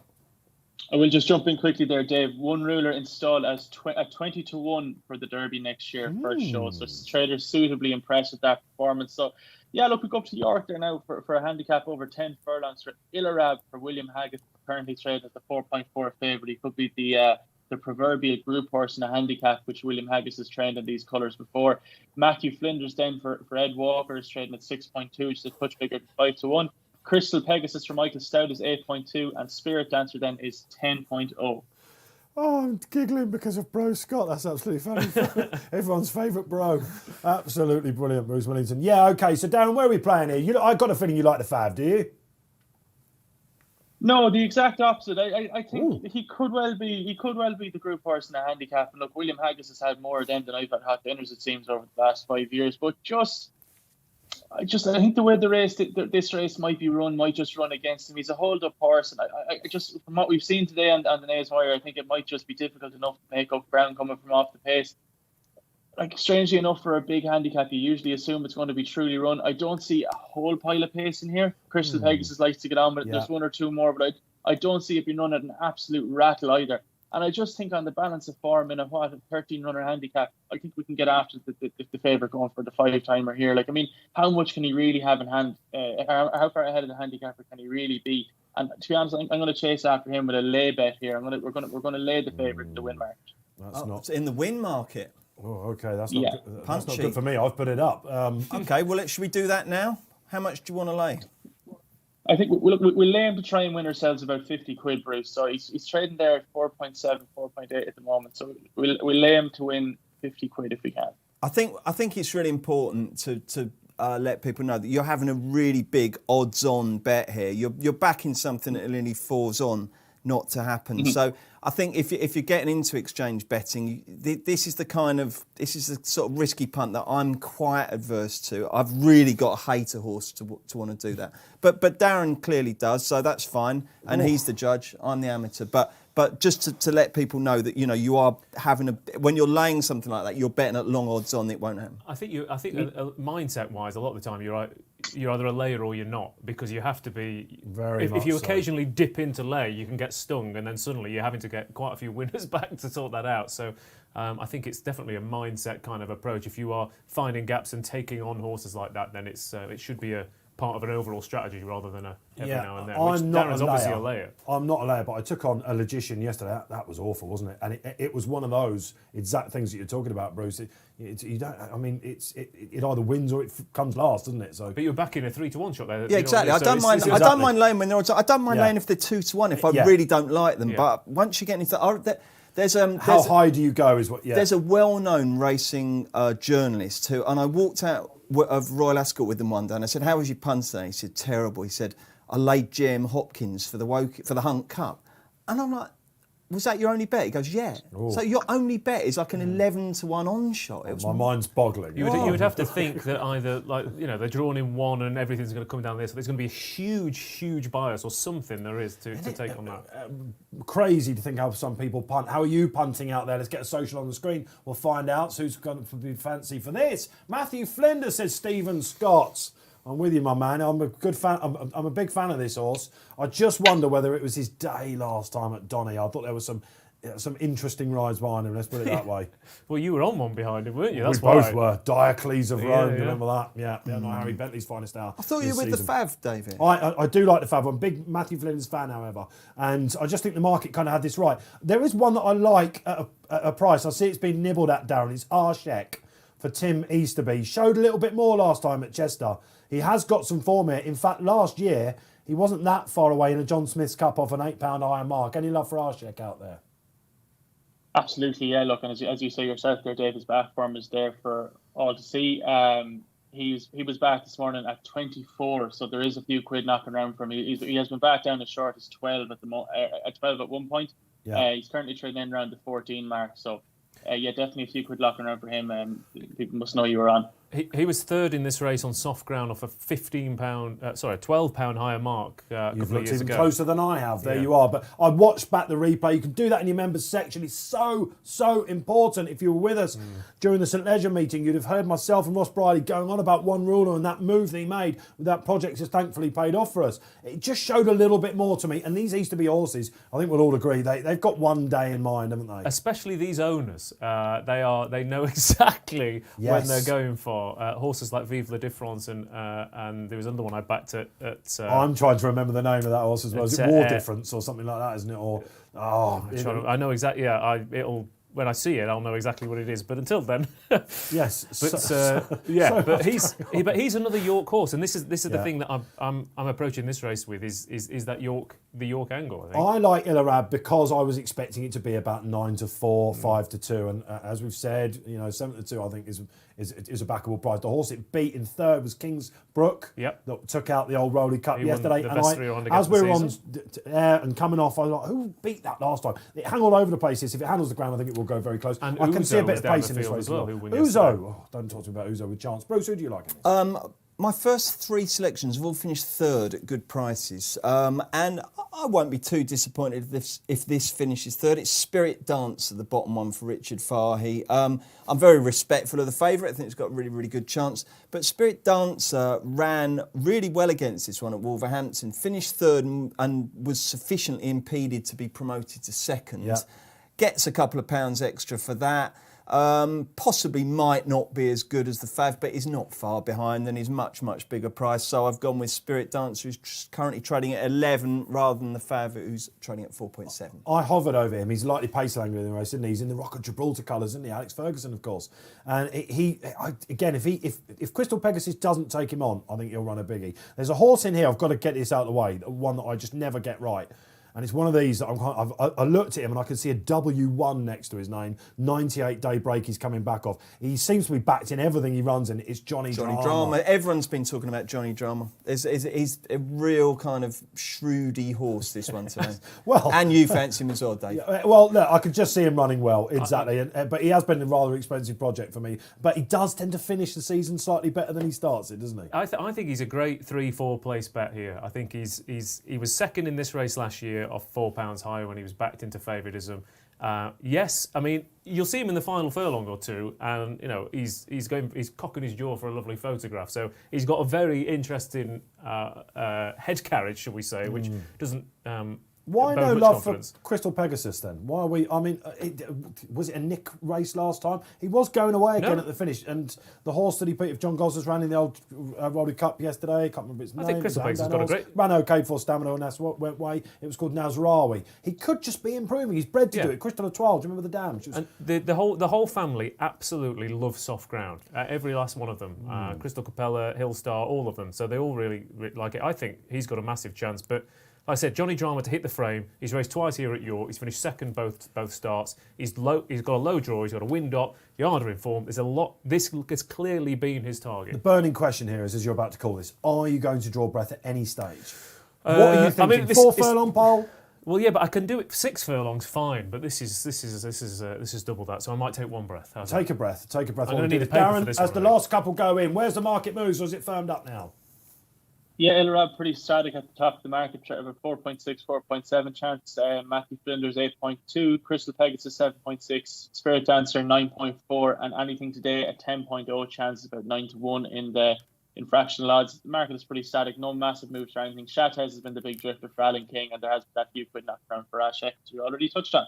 You've got the feeling that Ilarab is a pivotal horse for punters on the afternoon. They tend to look for these haggis favourites in the handicaps. Good luck to Darren, who's taking him on. Good luck to me, and if you're out there as well on Ilarab, over to Ross Brierley for the call. They're off and they're racing over then at York, and a little bit sluggish away there was Johnny Drama, who has to be ridden into those first 100 yards, and they're not going a great gallop here as they try and settle up, and it's Glasses Up who's in front with the aforementioned Arshak, who is to the fore today. Arshak from Glasses Up. Down the outside comes Crystal Pegasus. Behind those we have Spirit Dancer on the outside, Chatte, and in behind those Fox Power. Down the inside, What's the Story, who loves it here at the track as well. Anything Today behind those, looking at the back for the 2 3-year-olds, Matthew Flinders and Ilarab. On the inside of those is Nicholas T, an iconic choice who bounced back to form last time out, is in there as well for Tom Dascombe. Darren, how's the market reacted to the early pace? Yes, they don't seem to be going at breakneck speed, but the market is still in favour of Ilarab. He's still the 4.3 favourite, BSB at 4.15. Matthew Flinders is 9.0. Crystal Pegasus has been ridden handy, is trading at 6.6 at the moment, just a shade bigger than 11-2. So the market probably obviously has copped on to the fact that he is getting a relatively soft time, but up near the vanguard. So interesting to see how we play out coming into the last half mile or so. Lots of people Fav's got travelling it to do. Yeah, the Fav has got it to do, yeah. Ilarab is on the outside and has already been ridden along. Matthew Flinders is dead last and is ridden confidently here. And like I said, they don't visually look like they've gone a big gallop here. What's the Story switches out. Again, he finishes well at this track. Arshak takes it up. Johnny Drama travels. Crystal Pegasus as well in there. Johnny Drama trying to find a gap, as he always does at this coming. track. Ilarab down the centre. Matthew Flinders catches the eye strongly. What's the Story? Arshak still in front now. They have to get past this one for Tim Easterby and David Allen. He's been in the lead for Come on, Spirit. Come on, Spirit. Dancer. Ilarab is being ridden into this as well. In front though, Arshak still pulling out plenty. Charte switches to the inside. Ilarab goes through another gear there. Goes into second place. Arshak still battling, but Ilarab is better than the rest. Ilarab goes up towards taking on from Arshak. Matthew Flinders, iconic choice, staying on as well with Spirit Dancer. But surely Ilarab only has to do what he did last time out at Newbury to go on and beat Arshak here, and Ilarab wins that a tad cozily. Ilarab beats Arshak. Chatte. Get forth, you! Iconic choice gets up to get fourth from Spirit Dancer there, but Ilarab wins that easily. Well, was it easy? We'll get to that in a bit. The one thing I love about this show and the reaction, we all put our money where our mouth is. Let's face it, we do what you do out there. We're punting, we love the game, and as you can see, Bruce Millington's just had a very, very close shave that didn't go his way. You thought you might have another third there at one point. Well, fourth. I mean, they're all just creeping into the frame, but that was one of those ones we kind of knew that I think it was iconic choice of Dascombe's was just going to come and grab me on the line, and sure enough. That has flown home, isn't it? Listen, it was a typical York handicap. I think we framed that quite nicely, guys. Darren, it wasn't quite what you expected, was it? I think we are now looking at the passing class performer in a handicap. Absolutely, without a shadow of a doubt. I was very, very taken by that. And I think the race panned out kind of how I expected. They didn't go a breakneck gallop, as Ross was saying there during the commentary. And I just thought that might play more against Ilarab than it actually ended up doing, going for the 5-timer. But Jesus, that was mightily impressive to come off relatively slow pace at that and to make up the ground that he did. And as you said, he won a shade cozily in the end. I mean, that's the last we'll see him in handicaps for some time. That was really, really impressive. Couldn't be more taken by that. I suppose Ashek, you were probably a bit unlucky if you did back him at the big odds. I mean, he went as short as 2.2 in the run, 6-5. It did look like he might hang on, but Ilarab was just a little bit too strong for him at the end. That ground has caught out a few, hasn't it? Matthew Flinders really looked like a big player at one point and has not quite got home. I think Strike Red back on a slightly sounder surface. We're looking at a pretty strong race there. I'll tell you what, you said he won't be in handicap for a while. You know, sometimes you look at horse and you just think, I know exactly what the target's going to be. No, it's got to be Wolverton, that, hasn't it? That is a Wolverton run up big time. Long way off, but yeah, you are right. I'm telling you, that's a Dave, isn't it? Yeah. That's a Dave. I wouldn't say I was totally blown away by that. That was a good win. It was a really good win. But I mean, the seconds run brilliantly considering. If you look at his form going back, the second has run well. We gave him a good shout, didn't we? And we said if there is a fly in here with a back class that can come back. You said he was placed in the race last year. Johnny Drama, we'll talk about him in a minute. that continues to be an expensive project. But I mean, the ridiculous thing about Ilarab is that's the biggest winning distance of his career so far, and that's his 5th win in the row. He consistently wins by narrow margins, but you just get the feeling that I don't know. I felt like he was really toying with them there to come from that far back. I mean, you see where Arshek started his run and where Ilarab started his run. I think he had plenty in hand there. But luckily, like I said, you say he won't be in handicaps for very long, but the handicaps can't go mad for that. He's not won by 3 or 4 lengths. He could be in a 0 to 105 next time out. Well, it's a mile 2, isn't it? He looked like he wanted all of the mile 2 there. Could you come back to a mile for something like a Hunt Cup potentially? Do you think is he that? Look, what I think is we are looking at a very classy animal there. Just the sort that William Aggis does well with. Don't forget Dave made his way. He was a Lincoln winner, of course, wasn't he? And it does look like he wants the ground, but he has one on the all-weather as well. So look, I think that's probably the classiest winner we've seen in that race for some time, and Arshek does give it a good level of form as well. There's your result on the screen. Fair play if you went with the favourite. Market's getting it right all of a sudden this afternoon. Dave Chartes has some form against the winner as well, doesn't he? I think he was 5th to him last time. Chartes is one of those. He's a great horse, isn't he? He never quite made the grade over hurdles, did he, Chartes? Everyone thought he was going to be one of these that might go nick a county hurdle or something like that for Alan King. So probably not his absolute ideal ground, but he's going to be winning one soon, I think. I mean, I'm just wondering what. You say Ilarab, but if you wanted to drop him back to a mile, could he go for the Balmoral? Maybe that up until next week, isn't it? Or there's a listed race at Newmarket at the back at one of their back end meetings. I'll tell you what, we've got a hot pot in the Balmoral, haven't we? We're going to be covering that for you next Saturday, Champions Day. Here, that'll be our final race. It's the Balmoral. Who is it? Ryack, who Brian Meehan told us, and that form is working out sensationally well. Chance, who was just touched off yesterday at York, he was second to him at Sandown. He's since come up and won at Ascot. He's under a penalty. He's got £10 in hand. I think we're looking at a really... We didn't come off the bridle at Ascot last time out practically. Ridiculously impressive. I backed a impressive. second to him that day, despite the fact that Meehan told me it was one of the best handicapped horses he's ever had. Shrewd, you'll call me, no doubt. So listen, let's hear how you're getting on out there, because we are now building up. We're around about a quarter of an hour away from the Dewhurst Stakes. It's Group 1 action here on RP Live. How's the day going? We're having a bit of fun here. Darren, let's come over to you. How are you finding your debut show? Yeah, so far so good. I mean, look, we could be doing a little bit better results-wise. That was a bit of a sting there. I suppose we got off to a great start. Maybe got a little bit ahead of ourselves. But let's say we've loads of time left to get it all back. Plenty of really, really good racing to enjoy as well. So let's keep kicking on. Yes, indeed. Kicked off with that place lay winner, didn't you? And need to come back there. But listen, you can't keep a good man down. Shall we have a look at the market then, Darren, for this sterling Dewhurst Stakes? We'll talk about the class of the race in a minute, but you can't knock its competitive edge. Absolutely, yeah. And look, as is typical in these races, we have an O'Brien favourite. It's just this time it's Joseph instead of Aidan, possibly a sign of things to come over the next 10 or 15 or even 20 years. Thunder Moon for Joseph and Declan McDonough is the current 4.1 favourite, just take above 3 to 1. Shindit then for Richard Hannon and Pat Dobbs, they going for the 4-timers, trading at 5.2.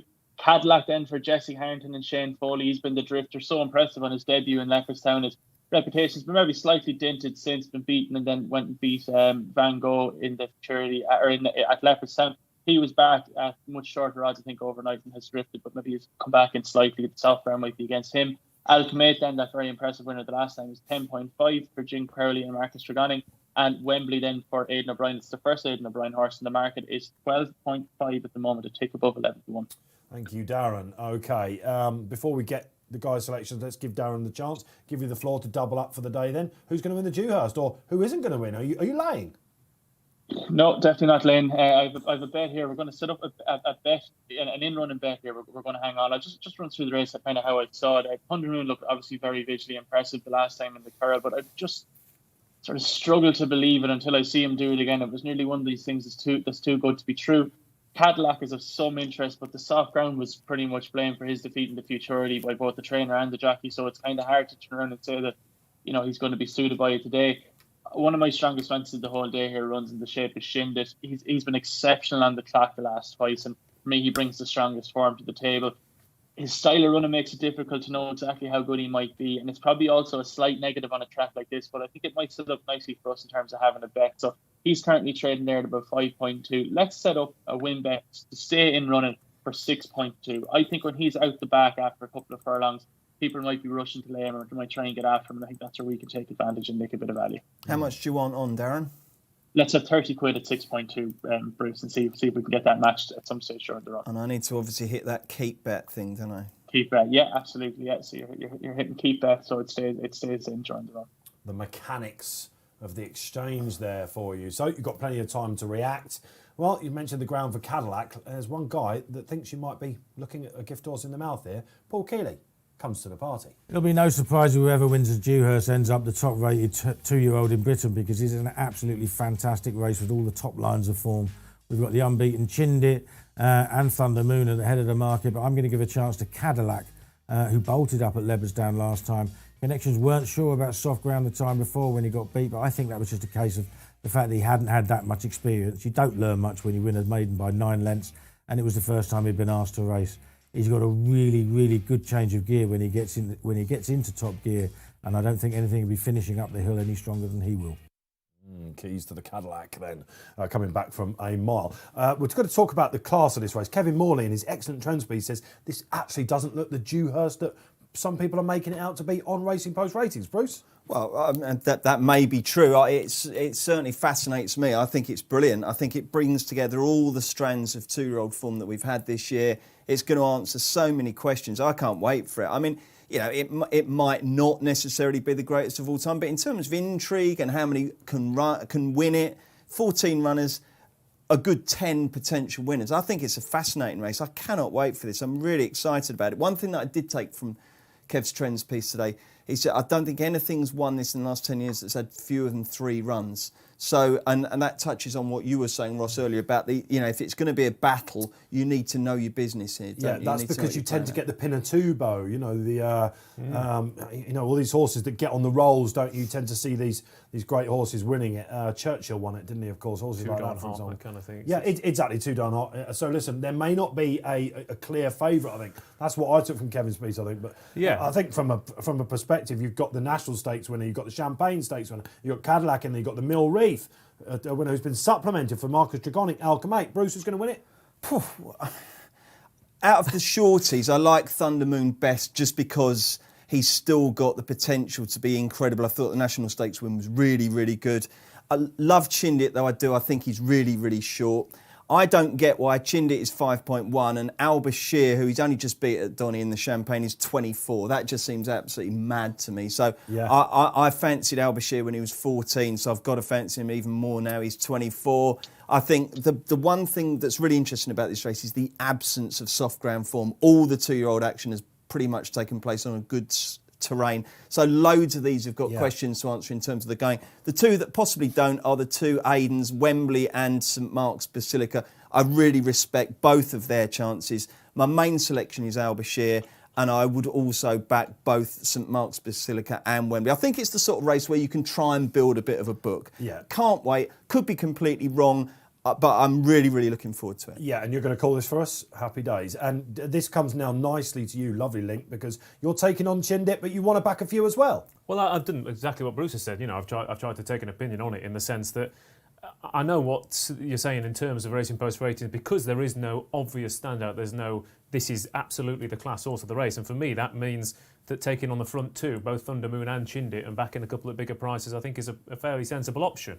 I really like Chindit. I think he's been fantastic in 3 starts so far, but I thought he was short enough over the course of the week. So I've taken him on, even though, you know, ground conditions he has to prove it on, but his pedigree says he'll be all right. But Thunder Moon, I thought, you know, was really impressive at the Curragh, but he was impressive because he got out of a gap.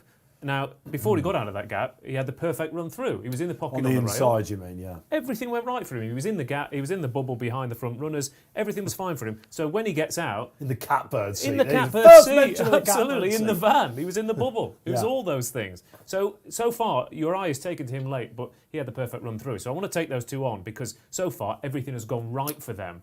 So they look impressive. But I think there's some really interesting horses against it. So I've backed Cadillac, Alchemate and Wembley against them. Cadillac, I really like him. He's not got the scope of the others. I think he's a proper 2-year-old. So I think he's very interesting. Guaranteed on the ground and the trip. I think he's got that extra bit of stamina.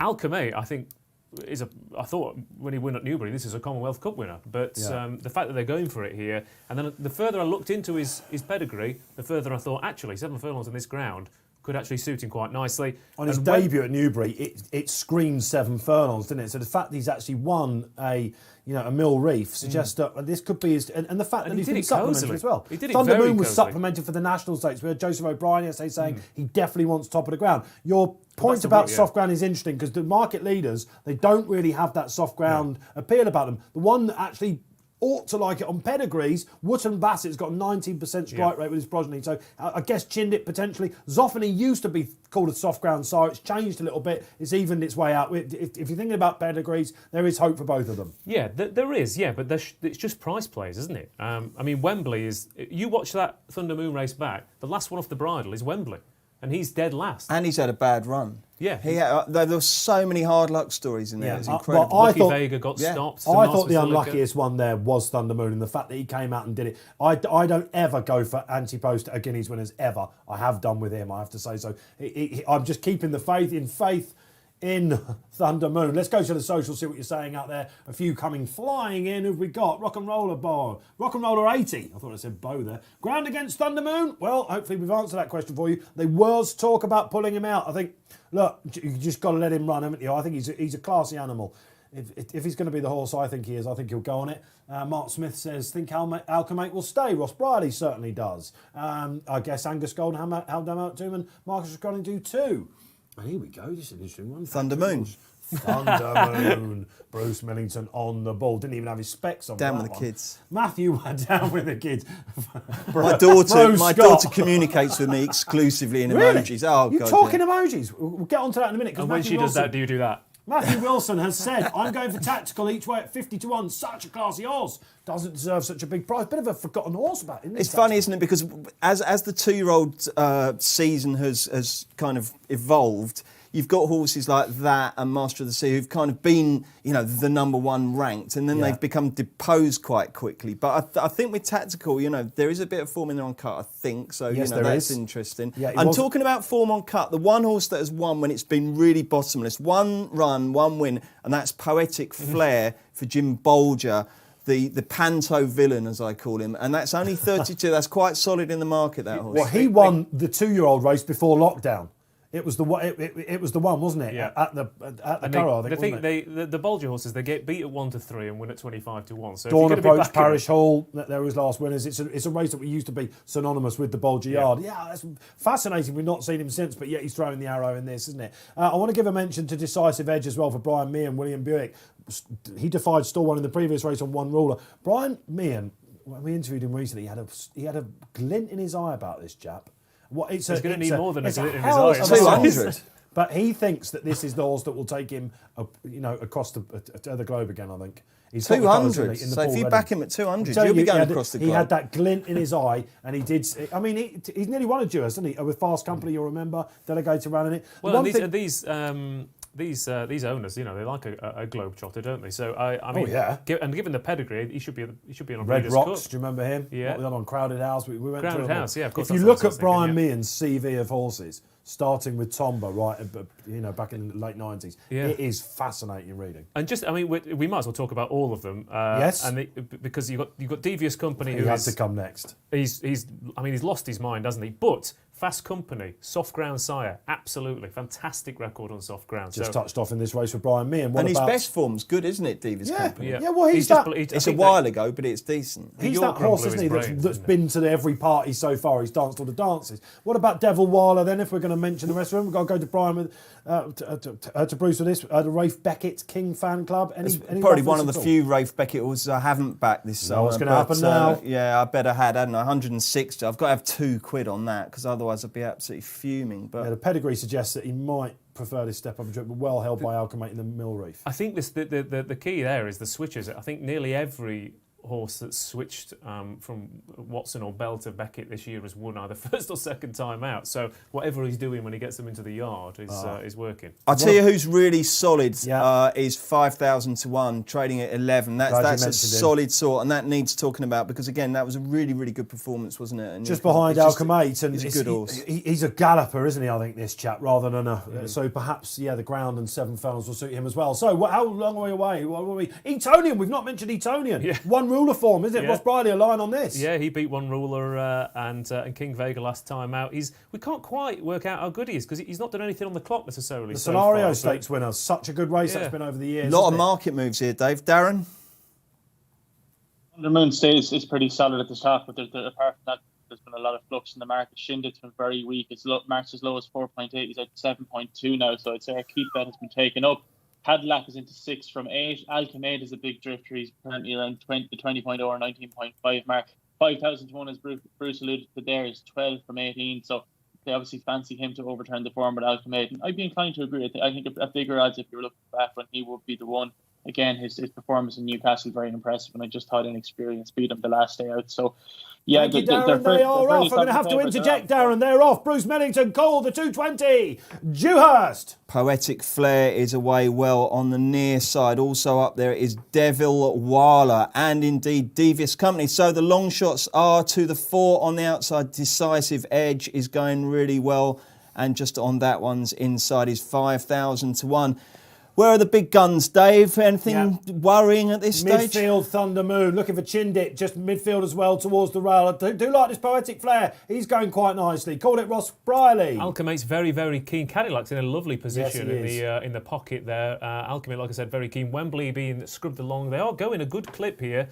Where have we got? Chindit's going okay, but Cadillac's the one that the market really very likes. well as well. I was going to say Declan McDonald, Thunder Moon, by the way, never ridden a winner here at Newmarket, and he's trying to look for a gap. He's got to go wide, but he's going really well, isn't he? As I think the pace is falling apart on the near side, and Chindit needs to worry about that because if he's got tired horses to get past, he's going to have to do that. 5,000 to 1 is pulling a bit. Here comes Thunder Moon, absolutely cruising, and long odds on now. Thunder Moon as Devil Wawa gives way. St Mark's Basilica going well. St Mark's Basilica's in front. Thunder Moon's going to have to battle to beat him, and also going really well is Wembley. Yeah. It's St Mark's Basilica and Wembley. Here comes Wembley. Wembley and Mark's Basilica. That national form is being turned on its head. St Mark's Basilica beats Wembley, and Thunder Moon is third. The national 1-2-3. The national 1-2-3 again, but in reverse order. Frankie Dettori riding for Aidan O'Brien takes it out. Unbelievable. 2 2-year-olds that have run so far, not that great. The Dewhurst and Bruce Millington, you gave it a good shout.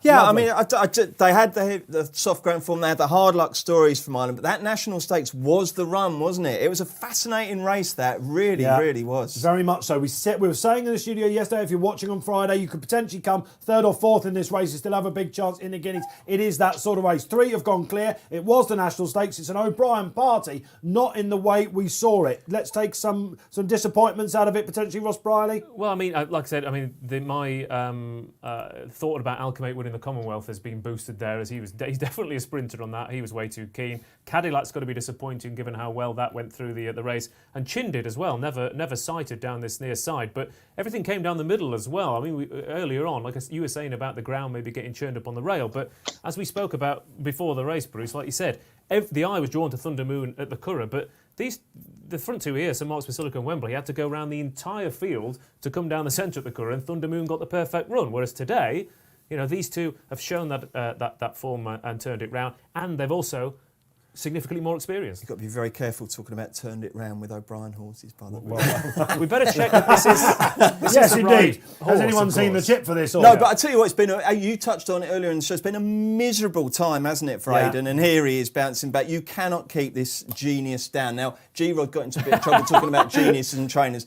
He's just unbelievable, isn't he? And how short did Thunder Road get, Darren? Yeah, so there's in-running carnage here, lads. I think Thunder Moon hit a short of 1.51 for a couple of hundred quid, which is about the 1 to 2 mark. He did look to come there with a wet sail and win his race, but just didn't happen for Shind. It was the disappointing one. He hit a low of 3-4-5 in the run, just got a wall of horses and never really seemed to pick up. Mark's Basilica then the winner, 14.5 BSP. He hit a high of 55 in the run for small money, so somebody got rewarded there for their perseverance. And then the other Aidan O'Brien runner, which was Mark's Basilica hit a high, as I said, of 55 in the run, and 5,000 to 1. Then also ran a decent race. He hit a low of 4 in the run, which is 3 to 1. Wow, we can pick some bones out of that. We were just as Darren was talking there, we were watching a replay here in the studio as well, and Again, there's some eye catchers, aren't there? You mentioned Chindit in the run. He didn't quite get the room, did it? A lot of outsiders on the rail, weren't there? Yeah, that's what it that was. was the trouble, wasn't it? I mean, Devil Wawa for the King, obviously, he's got 4th at 100 to 1. So if you're betting 4 places, he did lead on the rail, didn't he? Yeah, so, he did. Okay. I tell you, he ran really well actually. He's Al Bashir. I don't just want to give my tips the big up, but that really did make eye-catching late progress. The black hat. It's a good performance, that. Yeah. Well, now, I think, again, the key thing there, though, is, like I said, how many runs we've got. That's St Mark's Basilica's 5th run. Wembley, where are we? I've lost. Yeah, Wembley's had 5 or 6. That's his 6th run. So you lightly raced out. Your Thundermoon travelled. do you know what? I'm not disappointed with Thundermoon whatsoever. No, it's No, a big it's run. a Not great at all. run. Not at all. Honestly, you take those 3 back there in May Yeah, on decent ground. Thundermoon is the one. No still. cover this time either, was there? And he's going to learn from that. They Yeah. weren't sure about whether they were going to run him. What do you think? Can Thundermoon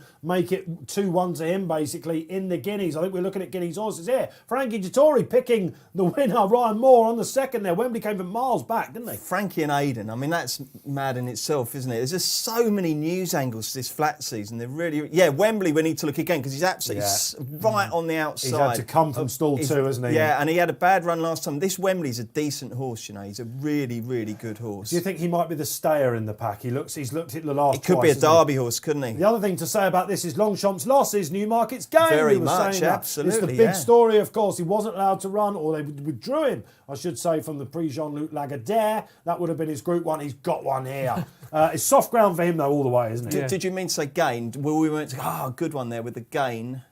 That's Feed, was that that's the, the feed, isn't Do it? you know what? You're too shrewd for me. You're too shrewd. I've not even got stuff going on in my ear. I didn't get it. But with Bro, Scott and Van Gogh, the gain is there as well. We're watching the replay coming back. Cadillac, what do we make of him, chaps? Ground? I think ground at the trip, yeah, because Cadillac has travelled like a really good horse there. And he might be, to be fair, he might be dropping back to sprinting after that. But I mean, interesting. A couple of things. Alchemate, like I said, has finished last, but he was way too keen. They just have to go for the Commonwealth Cup for that. And I think, like I said, Al Bashir. I think you're right. Every one of his runs, he has looked very, very green. And even then, he's been staying on. He's finished 5th in the end. But at one point, he looked like he wasn't. He was just running up and down on the spot. So the fact that he's still learning on the job, it wouldn't surprise me at all to see him turn up at in the Guineas and maybe win a trial at Newbury or something, and then go for the big one. I'll tell you what, Ross, I would love to look back on this result in, say, 12 months' time. I think you'll say, blimey, there was some depth to this race. Good. Yeah, there really were. I thought it was absolutely superb. And you're back. You've had a couple of crossbars. You're looking forward to now. We've got the Cold Sprint coming up, and we've got the Cez as well. Happy days. I think that does land you on the Cez, actually, Bruce, doesn't it? Right. To be fair, I think the Cez is probably easier to call than the Sprint. I would fear for Ross if he called the Cez. Yeah, that's true. He'd have I'd fear for to, him. you know those underwater Defibrillators divers in everywhere Sri around here, Lanka but I who don't can think hold that would their help him. breath for about 5 minutes while they go and Absolutely, collect yeah. fish. Then, I'm very much a sprinter. oh, okay. Well, we'll see because you've got a sprint coming up. Yeah, haven't you? absolutely. I used to consider myself a sprinter. Let's talking about longevity and marathons. It's a long time, isn't it, till next April, May. Have we got any classic quotes coming out, Darren, from Betfair? Absolutely, Dave. Yeah. So latest quote there is St Mark's Basilica is now 12-1 from 20s for the 2000 Guineas, and he is currently a 20-1 poke for the Derby. So, 12-1 from 33-1 for the Guineas. I beg your pardon. What price is Wembley for the Derby, Darren? Wembley for the Derby is. Give me one quick second. Would you have Wembley as a Derby horse? Dave? Yeah, I think so. Whether he's quite good enough to beat one ruler, I'm honestly not sure. But Pedigree-wise, is there anything in that? Galileo, Inca Princess? Inca Princess has bred Johannes Vermeer, who stays 2 miles, and Sapari, there we who go. stays a mile. He's a Melbourne Cup horse. I was going to say, he's a ledger horse. Yeah, keep going up. So we have Wembley is 16-1 for the 2000 Guineas. No odds yet for the Derby, but I'll make sure he gets added for you there, Bruce. Happy days. In the next few minutes. There we go. Okay, so listen, how did you get on in the Dewhurst? Did you go with Bruce and keep faith in Aidan? It's a tried and tested method, isn't it? How many Dewhursts has he won now? We'll find out for you. You'll know out there as well. Keep your socials coming in. If you're watching on Facebook Live, welcome. If you're just joining the party, or indeed on YouTube as well. RP Live, myself, Dave Orton, Ross Brierley back in the chair, Bruce Millington and Darren Hughes, a debutant all the way from Dublin. And Darren, let's go to you because we've got the Sprint Trophy coming up. Our last race at York. It's a belter. Absolutely, yeah. Highly competitive affair as expected, Dave. Transhi for Pat Cosgrave and David Lochnan is the current 6.0 favourite. Just at he's in around the 5-1 mark. Mr. Lupton then, who won the big handicap in the Curragh last time out for Richard Fahey, and Billy Garrity is 9.2. Rose to Scarf for Adam Kirby is 13.0. Magical Spirit for Kevin Status 14.0, and then Recon Mission for Tony Carroll is a 20.0 shot. Thank you, Darren. And who does the Hughes money go on here? I will just say quickly, we got a quote of 20-1 on Wembley for the Derby. 20s, did you say? 20s? You could have that. You're happy with that? I'm not mad on backing horses 9 months. Not quite the love quote, is it? You could, no, I mean, with that, you could throw a tenner at that and use it as an investment. The interest rates are fairly low at the moment, so it's probably better than sticking it in the bank, isn't it? Quite right, absolutely. Darren, who's going to take out the Coles Sprint Trophy? Yeah, look, this is ridiculously competitive, and normally I'd favour front runners in a sprint at York, but just given the depth in this field and how much pace there is on, I think this could easily set up for the closers. And the one I give a good chance to here is the Irish Raider Laughing Minute for Aidan McGuinness and David Egan. He's formerly trained by Roger Varian and owned by Sheik Obeid. I think he was pretty smart at one stage. He was rated up in the 110, 111, 112 mark. He's taken a little while to find his feet in Ireland, but I thought last time was a fairly promising run behind Mr. Lupton, beating the length, has stayed on into fourth. He looked reasonably handicapped in his old form off a mark in 97. Soft ground shouldn't be any issue for him being a Mason, I'm pretty sure, and he is back from on soft as well. He's currently trading in around the 30 mark, so I think we might back him in the win and extra place market. Should get a nice trail into the race as well. He's drawn in between Hey Jonesy and Magical Spirit, so plenty of pace in front of him to bring him into it. And I just think he could be overpriced there to hit the frame. How much are we having then? Laugh Minute, 38. 38 in the exchange at the moment. Let's split and have an even each way bet. We'll have 15 quid on at 38, and we'll have another 50. And we can go to the 6th place market here, actually, Bruce, for the place part. It's 3.35 there. There's not a huge amount of money in that. What do you want to do? Put up something at 3.5 and see how we go? Yeah, we'll put it up there at 3.6 and see if we can get matched. Okay, sure, and that's 15 there as well, yeah? 15 as well. He's interesting, Laugh a minute, guys, isn't he? Again, no Irish trainers you can see in the last 10 years winning this, but I don't imagine that many have tried. And he does have York form, Ross Brierley, doesn't he? He's got a second and a third next to his name. Do you remember him when he was trained by Roger Varian in the Shaker Bay colours? He was actually quite well named, wasn't he? Because he used to come there and not find a great deal, and the bookmakers were laughing all the time with him. Yeah, he ran here as a juvenile, so he has got that experience. And again, I think it's going to be a big thing here. These York sprints. I mean, Tranche's a lovely horse, but it's going to have to go and do something different here. Who's the selection? I've taken 2 here, Mr. Lupton and Recon Mission. I think they're both in the right place. I think you want to be ideally drawn middle to low. Recon Mission has got a fantastic record in soft ground handicaps. Is 1 from 1 over course and distance. Is a front runner drawn 1 from a yard in good form. A jockey who's riding out of his skin. Anthony Britton's horses, Harry Russell rides a lot of them. He's, like I said, unbeaten over this course and distance. He will be out there from the get-go. He's going to be on the speed. At the very least, he's going to trade shorter because he's always front running. Now, if he doesn't get home, I think Mr. Lupton is in the form of his life. And Richard Fahey is a master at conjuring these old sprinters back to their best. And at Ayr, last time, obviously Nahar was the big eye catcher coming from last to first. But Mr. Lupton was very slowly away and made his move in the hottest part of the race, and then Nahar swept past him. So he loves it here. He's in the perfect position to track Recon Mission. So hopefully it will all unfold on that far side. Okay, I'm hoping it involves near side. I'm on Bielsa. I could see by We've the been way your texting a bit face this was week, going. haven't I? And one horse I wanted to tell you about was Bielsa. The one yard also have a Magical Spirit in there. They're going for a third win in the last 4 years. I thought at York, at Ayr last time, it was a massive run. It was absolutely. If he was drawn low, I would agree with you. I think that was a big allocation. I'm hoping he just gets onto the tailcoat of the Silver Cup winner at Ayr. That was Magical Spirit, who was the more fancy of the two of them.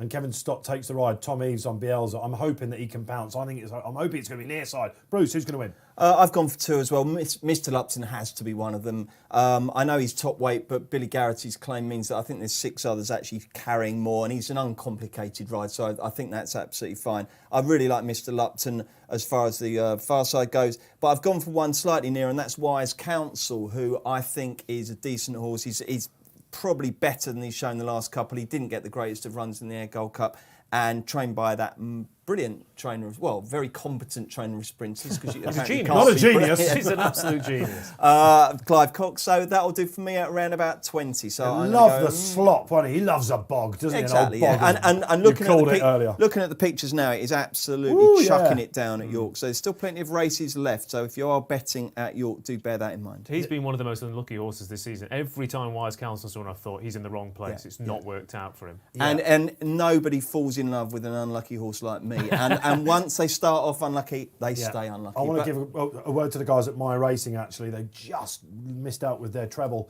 yesterday. They've gone for Kinran in this. Old Kinran. I say old Kinran because he's always been around love the rain. houses. Was supposed to run, of course, in the Challenge at Ascot last week. He comes here. They've gone for Kinran in their each-way double and in the Cesarewitch. They're going for Mondane.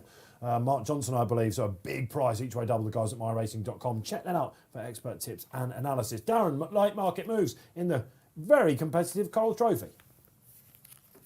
Pretty static here at the moment. Dave Tranchi a little bit weak. He's a 7.4 from the 6.0 we said earlier on. Mr. Lupton holding fairly steady at 11.0. Roads to Scar, a few quid knocking around for him. He's into 10.0.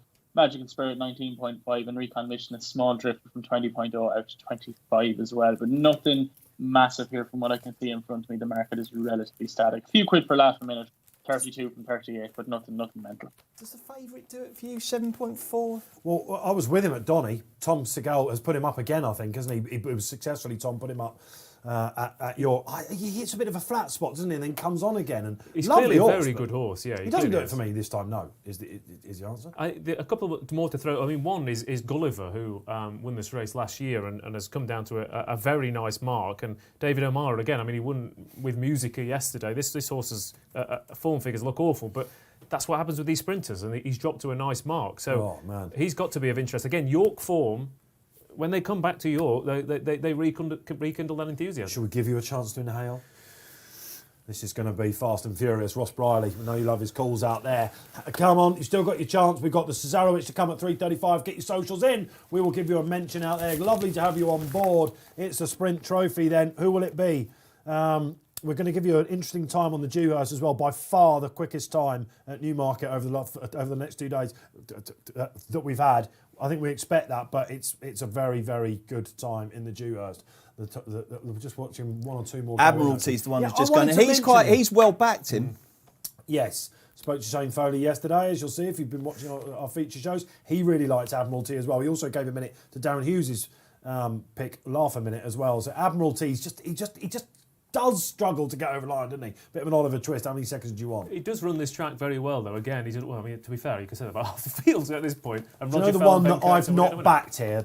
This is my Cliff Oz. I was with him, actually. Jonesy. It's a plom. Oh, right, okay. A plom. He finally won. He He finally did won at last Ripon. time out. It was a small field, and yeah, it was Paul Hannigan on. I was thinking about along those lines for Hay Jones. I was thinking, well, if he does that Royal Ascot run, then he's going to be competitive. But the ground's not. You wouldn't imagine so. And Gulliver's in this as well, last year's winner as well. He could well bounce back on this another ground. horse. I mean, I really fancied Greenside last week for the Challenge Cup. I thought that horse ran a blinder here over a mile. But dropping back to sprinting is a very interesting move, I think. They're all in then. It's the 3:10 at York. The final race here of the weekend for us on RP Live. Over to Ross Brierley for the call. Ralston Scar getting a little bit upset in the stalls, and they're off and racing. It's a fairly level break, bit of scrimmaging down this near side and came from the dark, and a Magical Spirit with the worst of those. But on the far side, unsurprisingly, Recon Mission doing what Recon Mission does and leads down that far side. Down this near side, again, Soldier's Minute, a confirmed front runner, but it's Recon Mission from Greenside, Staxton, Admiralty over there, Aplomb, Mr. Lupton. Down the centre, Hay Jonesy, Transhee, then Gulliver, Laugh a Minute being scrubbed along. Wise Counsel is also being scrubbed along, and Soldier's Minute being tracked down this near side. Near side. And they are in front near side. Desert Safari's also up there as well on the far side. Admiralty is travelling like a dream down the centre of the track. Down this near side, it's the course specialist Soldier's Minute, and then on the far side, Recon Mission and Mr. Lupton coming through with a run and a plomb as well. As we said, get a run, last time out. Transhee also with the squeak. Gulliver, last year's winner, rattling home down the centre. Transhee in front is Admiralty. Desert Safari. Gulliver, last year's winner, is coming home strongly and looks like he's going to go and Come win it on, again. Bielsa. Gulliver has hit the front for David O'Mara on, and Martin Bielsa. Harley and is careering away. Gulliver, last year's winner, is 2.5 lengths clear of Tranche. Bielsa running on into the places, but this is one horse race. Gulliver, York form, comes to the fore again, beats Tranche, Desert Safari, Bielsa and Magical Spirit. Magical Spirit just gets fourth ahead of Bielsa, but course form once again, and Gulliver lands the spoils. Thank you, Ross Brierley. Gulliver, did you take the faith? Horses for courses, horses for races. He's come bounced back. We just gave you a mention, didn't we? A dramatic race. I think we can say that. 1 minute it looked like it was going to be far side. 1 minute it looked like it was going to be near side. They pretty much come up the middle. Darren Hughes, story of the market. Yeah, roller coaster there. Geez, good work, Ross, commentating on that one. The winner hit a high of 55 in the run for small money. Nothing massive there. He really came home with a right rattle. Just trying to see what the other stories from the race were. Desert Safari hit a low of 12.5. That was fairly hot and heavy. Now I'll have to flick through the in-runner betting here and see if we can find the various stories. There's a few quid traded on Recon Mission at even money, and even as short as 1.8 as well, 4 to 5. So again, a couple of people got their fingers burned between and Ben. Why are you giggling? Bruce has got the giggles. I just love the premature shout after not even half a fun. It's going to be far side from Orton. It was. You can tell I've had a good go at Bielsa. You ripped your betting slip up there and walked out the shop up after half a furlong. It was ridiculous. Absolutely. And listen, this is a project that will pay out in the end. Anyone that's been watching this show knows we've been all over him. He's on a blinder again. Do you know what? This is, if you watch it back, let's just talk about the two Kevin Ryan runners. Who watch them here, guys? They get into a barging match with each other. This is almost unforgivable, but it shows how competitive Kevin Stott and Tom Eves are here for the prize. No, just absolutely mullered his stablemate there. Yeah, that's where I've started to grimace. I'm sure you're watching. Whereas Gulliver is absolutely bolted up here. I mean, he's been given. Gulliver travels really well, doesn't he? Yeah. Do you know what? He's a massive traveller, isn't he? Yeah, absolutely. You give me the crickets. He's a hell of a traveller, I'll tell you what, but his win record's tiny. Tronchi's won particularly well, isn't it? What's that in third? Desert Safari. Desert Safari. Kevin Morley, I think, gave him a mention in his trends pick there. Or was it actually the Spotlight? Sorry, I might have. It was Ben Hutton. There's a name, Ben Hutton, a stalwart of the Spotlight team. I can't remember. Is there a race at? Is there still a handicap at Ascot next week? Yeah, Balmoral. Yeah, of course, it's everyone. Yeah, it is. Yeah. You wouldn't put it past to see Gulliver turn up in that at all. Well, no, I'm thinking of Greenside because that's finished 6th, I think. A really eye-catching run out pace and then ran on again, but he's not a sprinter. Here's the result then. Bielsa. Yeah, okay, 5th. We will get Bielsa. Did you get the place money, Dave? Oh, absolutely. Yeah. There you go. Yeah. There were a lot of bookmakers playing a huge amount of places there. So Gulliver beats Tronchi. Great run from Tronchi again, wasn't it? Yeah. You'd be aiming at your Wokinghams and stewards with him next. I'll tell you what, some trainer. Well, you take out Gulliver, who's of course last year's winner, who's bolted up, and Tranchi's beat the rest. Silly. I mean, he's miles clear of Desert Safari in a sprint like that. So he's clearly way ahead of his mark. So he's definitely one to keep and Magical Spirit, the Silver Cup winner at last week, takes out Bielsa. The right horses are in the frame. That is absolutely rock solid form. Let's go back to Newmarket, guys. I mentioned the time for the Dewhurst. It was slow by 2.9. That's like 2 seconds. Comparatively quicker than all of the other races. I'll tell you what's interesting. We're just seeing this race again. St Mark's Basilica was under it 3 furlongs out, but really responds brilliantly to Frankie. And Frankie's just basically pushed St Mark's Basilica into a gap before it starts closing. It was a brilliant ride, that. It was a really, really smart ride, and it's won in the race. Well, I mean, late on, I was just say, as you talked to line, you saw Wembley really being scrubbed, and Frankie was just kidding the winner, just going, we know we've got this. I mean, here, he puts his whip down. He just goes, I've won this. That was really, really smart. That winner is decent, honestly. I mean, when you look at the Dewhurst and you see all these 1s, 2s and 3s by horses, a ton of form figures, you kind of think, well, is that any good? But, Love ran a zillion times at 2, didn't they? This is Aidan. He does it differently. And, I think those two are decent. Yes, really, you've got to really be a decent. pretty good horse, I think, to win a Dewhurst without a 1 next to your name. And he did have the excuses were there. So it's these projects, isn't it, that we follow throughout the flat season. We've seen them coming off. We had one rule, myself and Ross Brierley. Bruce Millington very keen on St Mark's Basilica there. So look, strong race, I think we can say that. Did we see a Commonwealth Cup winner in there as well? Let us know, you've still got time before we move on to the Cesarewitch. We're around about 20 minutes away from the Cesarewitch now. They're in the paddock, as we can see at Newmarket here on the screen. What are you going for in the Cez? Let's talk about the tips then. Let's get the market up, Darren Hughes, and you can tell us where your trade will be. Absolutely, Dave. Yeah, just very quickly, we are now 12-1 Wembley for the Guineas from 16s. The second we cut, we saw lots of action at 16, so we were forced to pull again. But just moving on quickly to the Cesarewitch, huge gamble at the race here for Willie Mullins and Jason Watson in the shape of Great White Shark. He's a former winner of the QPT in Galway. He was back at as big as 12.0 this morning. He's now trading in around the 6.2 mark, so he's effectively halved in price. We are 6 places in this race in the sportsbook. You can back up to 7 places on the exchange. We're also happy to take on Coltrane in the sportsbook, going for the 4-timer for Oisin Murphy and Andrew Balding. He's currently a 7.6 shot on the exchange. Not so sleepy then for Hugh Morrison and Graham Lee, fourth in the race last year. Improved hand over fist as a hurdler this year. He's trading around the 12.5 mark, slightly bigger than 11-1. And then Leon Cavallo recently switched to David Pipe's stable from the good Dr. Richard Newland for the Value Racing Club. Andrew Mullen rides. He's a 16.5 shot. He'd look reasonably well handicapped off his jumps marks over sticks and over fences. So there's your main market protagonist at the moment. It's a she Great White Shark, isn't it? You want to call it a gelding, don't you? But it is a she. You forget about that. But Willie Mullins is going for the hat trick. One thing that we said in the studio yesterday, there should be a market as to whether it would be a flat trainer or a jumps trainer that takes this out. If you look in the previous 10 years, obviously there's going to be a lot of jumps trainers there, aren't there? I think Roger Charlton. What would you call Hughie Morrison? That would be a void bet, wouldn't it? Yeah, I'm going to say a dual code, absolutely. Yeah, a dual code. So, but listen, we know that jumps trainers do extremely well in this race. Often there's a hot pot in the race. It looks extremely competitive, doesn't it? Darren, so just remind me of your trade out there. Were you with Great White Shark, did you say, sorry? No, look, I respect the market move, especially for a Willie Mullins horse. I mean, Jesus, how could you not? He's taken many massive pots on the flat at this point of the last few years, like between Alexandra and all at Royal Ascot. But the one I came down on was an old pal of mine, Not So Sleepy. I did see Tom Zagal putting up this morning as well, which gave me a bit more confidence. He was a fan of that horse last year. Look, he improved hand over fist as a hurdler last season.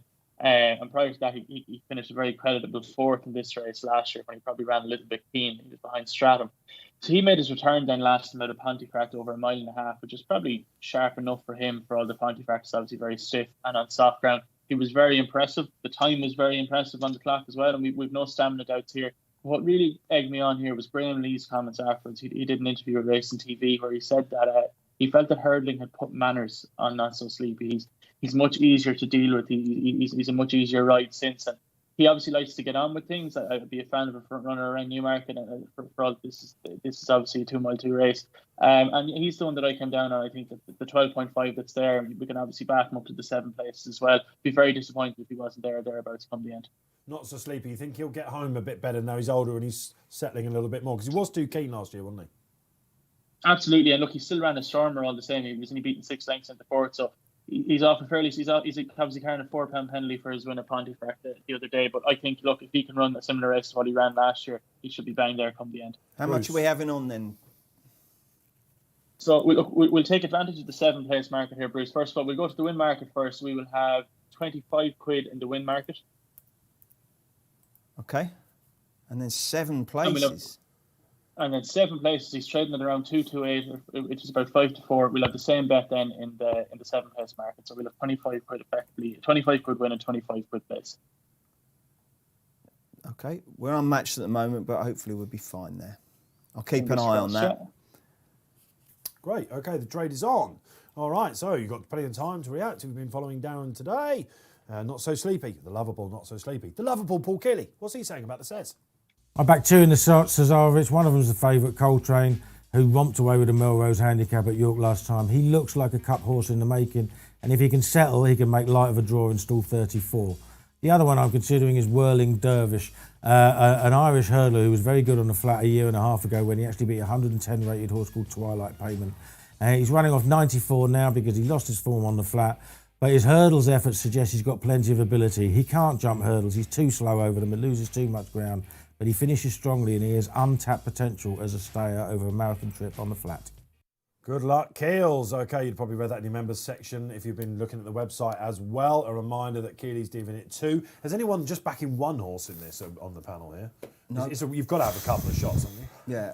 I think I've had 3. I mean, I've placed Late Great White Shark just because I think in a race like this, I think the market's just gone, Willie Mullins won his last 2 years, so it'll win. Whatever he puts up will win. It's a ridiculous price, 6.2. It's absolutely crazy. I mean, I'm not having that at all. So I've laid that for 6 and 7 places.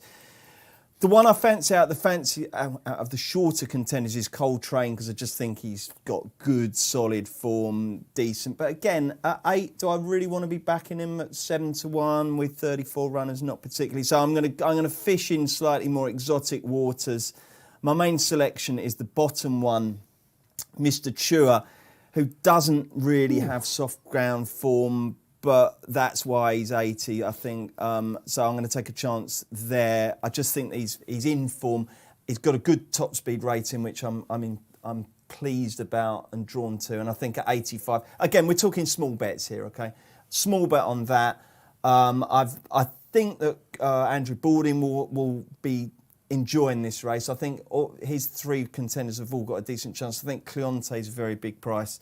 And I've also stayed loyal to King Rafe and had a little bit on a decent, reliable animal of his called Rock Eagle. So yes, he's interesting. Yeah, I mean, look, I'm perfectly prepared to throw darts at this board and find that they missed the board completely. It's that sort of race. I don't think you can go into the Cesarewitch and say, I've really got one here. This is going to absolutely win by half. Not a withhold amongst this pack. I suppose if the market was suggesting that Coltrane was that fancied like withhold, it was a huge gamble for Roger Charlton and Tony Bloom, you'll remember. SDS was on that, absolutely took it apart. The 3-year-old, no 3-year-old since Darley's son. We say that every year, don't we? Yeah. But there hasn't been a 3-year-old for quite some time. I mean, it's a big ask, isn't it, as a 3-year-old to come into this race and win it. I mean, Summer Moon ran a massive race to place in it. And top weight now. And might well, one of my 2, I think, against, because I think that's such a huge run to hit the frame as a 3-year-old. I think Coltrane could run its absolute face-off here. Run a career best, not win, and then next year turn into a proper cup horse. But this is a big ask. But what's the Brierley pick? Summer Moon's one of them, and the other one, I agree. I think Rock Eagle's fascinating here. I thought he definitely been trained for this. Absolutely, he was really eye-catching behind Trushan. The interesting thing for me, his record here is fantastic. He's won once, and he's finished second to the Trader, where he was coming off the back of a massive absence, and he was kidded into it to finish second ahead of a good stayer in Nate the Great. So I think Rock Eagle is absolutely fascinating for this race. So Summer Moon, because he ran so well as a 3-year-old, and Rock Eagle, because, like you said, the yard, and clearly this has been the target. Worth 124 grand, just a slightly more than that, to the winner. Big payday still, even in 2020, the Cesarewitch. Although there's only 4 horses rated over 100. And Rock Eagle amongst them. All Right Sunshine is another one of our horses, isn't it? Yeah, we can make a case for that. Let's go to some socials, though, before I do. Who have we got here, then? Come on, Yvonne Rorick, good to have you back on. I've got Linwood Gold in this. Yes, Shane Foley. Definitely been plotted up for this. They didn't come over for the prawn sandwiches. Methinks Shane's got Millard just after we go off air. Looks like a bit of a standout there as well for Jesse Harrington. Very interesting. We mentioned him earlier on. It would be the ground for him. Andy Sim, the other Beckett horse, future investment each way for me. He does look a stayer in the making. Andy, I agree with that. What else have we got coming up on the screen? Oh, okay, there were the 2. Who are you on?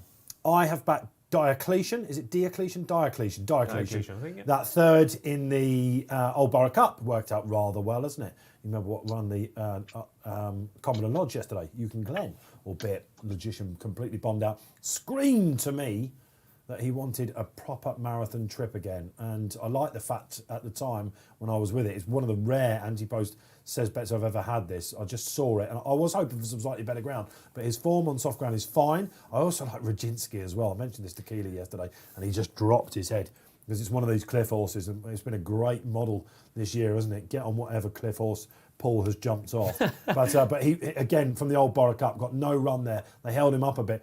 Whether I can see him winning, I'm not sure, but I reckon he'll be running on pretty strongly soft ground, no problems. Yeah, I agree with that. I mean, he's a battler, isn't he? And he deserves to win one. With the extra places, he's an each-way bet. I'd agree with that, definitely. But, I mean, fixed odds-wise, you look at 9-2 Great White Shark, 6 Coltrane. I mean, that's taking, 32% out of the book. So you're basically saying 2-1 that one of them is going to win. I can't 3 horses in single figures, Can't have that at all. Yeah, they maybe should be a little bit bigger. Smart Champion, let's mention him. Just speak to Stevie Donahue, who rides him. He's one of these, isn't he, that one day he might just pop up. Yeah. And again, they'll ride him cold. That's what Stevie says he's going to do. Just got to ride him just like he's not even in the race and hope he flies home. Do you remember, when was it when Luke Morris rode him more prominently? Was it at Goodwood? It just didn't Goodwood work was when out. he came from the Where was the run when he rode him more prominently? Let's have a look. You'll have to remind me of that one. I'm still It smarting. didn't work out for him. Let's put it that way. You're still for smarting from the champion. It was painful. That it was. But he is a very funny customer. I mean, Simcox horses are in good nick. They had a similar type win at Chelmsford the other night as well. So and he's rock solid. I mean, He's fourth in the trial, wasn't he? Of course, Yeah. the Ocean Wind story horse in this race. Who, Wasn't qualified. If he'd have been 9-2 favourite, I'd have said absolutely fair enough because he looks absolutely thrown in. Yeah, But Are you Till fussed will be about the watching draw, this. by the way, chaps? I mean, I know that everyone says, high draw is absolutely hopeless here, but 4 of the last 5 have been 20 plus. So, you can see the logic for it being bad, but at the same time, when they make that big turn, you can find yourself in all sorts of trouble on the inside, can't you? well, especially 7 of the last 10, have been double figures or higher. So yeah, I mean, a lot depends. I mean, we've seen so far today. Again, the way the track's ridden has completely changed throughout the afternoon because the first couple you had to be down the rail and then everything was. But going that's down the way the the rail. jockeys have ridden it rather than the track, isn't Yeah, it? The yeah, track's the absolutely. track, isn't it? how are you feeling about the commentary for this? Are you? Well, look, just don't come into this with high expectations, folks. Luckily, nothing's going to come rattling home at 100 Isn't it? miles an hour, is it? We'll We see. can only improve after yesterday's commentaries, let me tell you. Darren Hughes, tell us about the market. They're still in the paddock, a couple of them. We've got plenty of time. Any moves, anything coming in? Lynchwood Gold was really well backed for Shane Foley earlier on. Yeah, absolutely. Look, again, pretty static on the favourite. He's holding strong as 6.0 shot. Kyle Train's still 7.4 as well as earlier on. Small tick shorter for Not So Sleepy. He's 11.5. I think he was 12.5 when we went out earlier on. The Gamble and Jukebox Drive from earlier today, I think he was put up in the RP spotlight. That sort of faded away. He's gone back. He was back at as short as 16. He's back out to 25 now. Linwood Gold then for Shane Foley and Jessica Harrington, as he was discussing with you yesterday. He's 15 now, having been backed at as big as 38 even. And the biggest price he's backed at was 46 in the exchange. So a right little gamble going on there for Irish Connection. So fingers crossed he can run well. I'd also give special mention there to Liam Cavallo. One of the lads in work has a leg in him. He'd obviously look fairly well handicapped off his jumps mark, and he has form over jumps with Not So Sleepy. He was beaten 4 lengths by him, giving him £22. So I think that the weight differential is back in his favour today, and he might be able to close ranks with him back on the level. So fingers crossed he can run a big race. Thank you, Darren. So many horses in this we could mention. Remember when Coeur de Leon gave Thor Hammer Hansen his moment in the sun at the craziest Royal Ascot we've ever seen? Yeah, he's run twice in this race and has not enjoyed the experience whatsoever. But like I said, he's a strong stayer, and he, in theory, you look at him and you think this race should be absolutely ideal for him. But so far, it hasn't worked out. I think Jukebox Jive's really interesting. We're talking about the gamble on him. I mean, this horse was really talented for Anthony Honeyball a couple of years ago, and he's still very well handicapped on that. Did he start off with Mark Johnson's in the double trigger colours, wasn't he?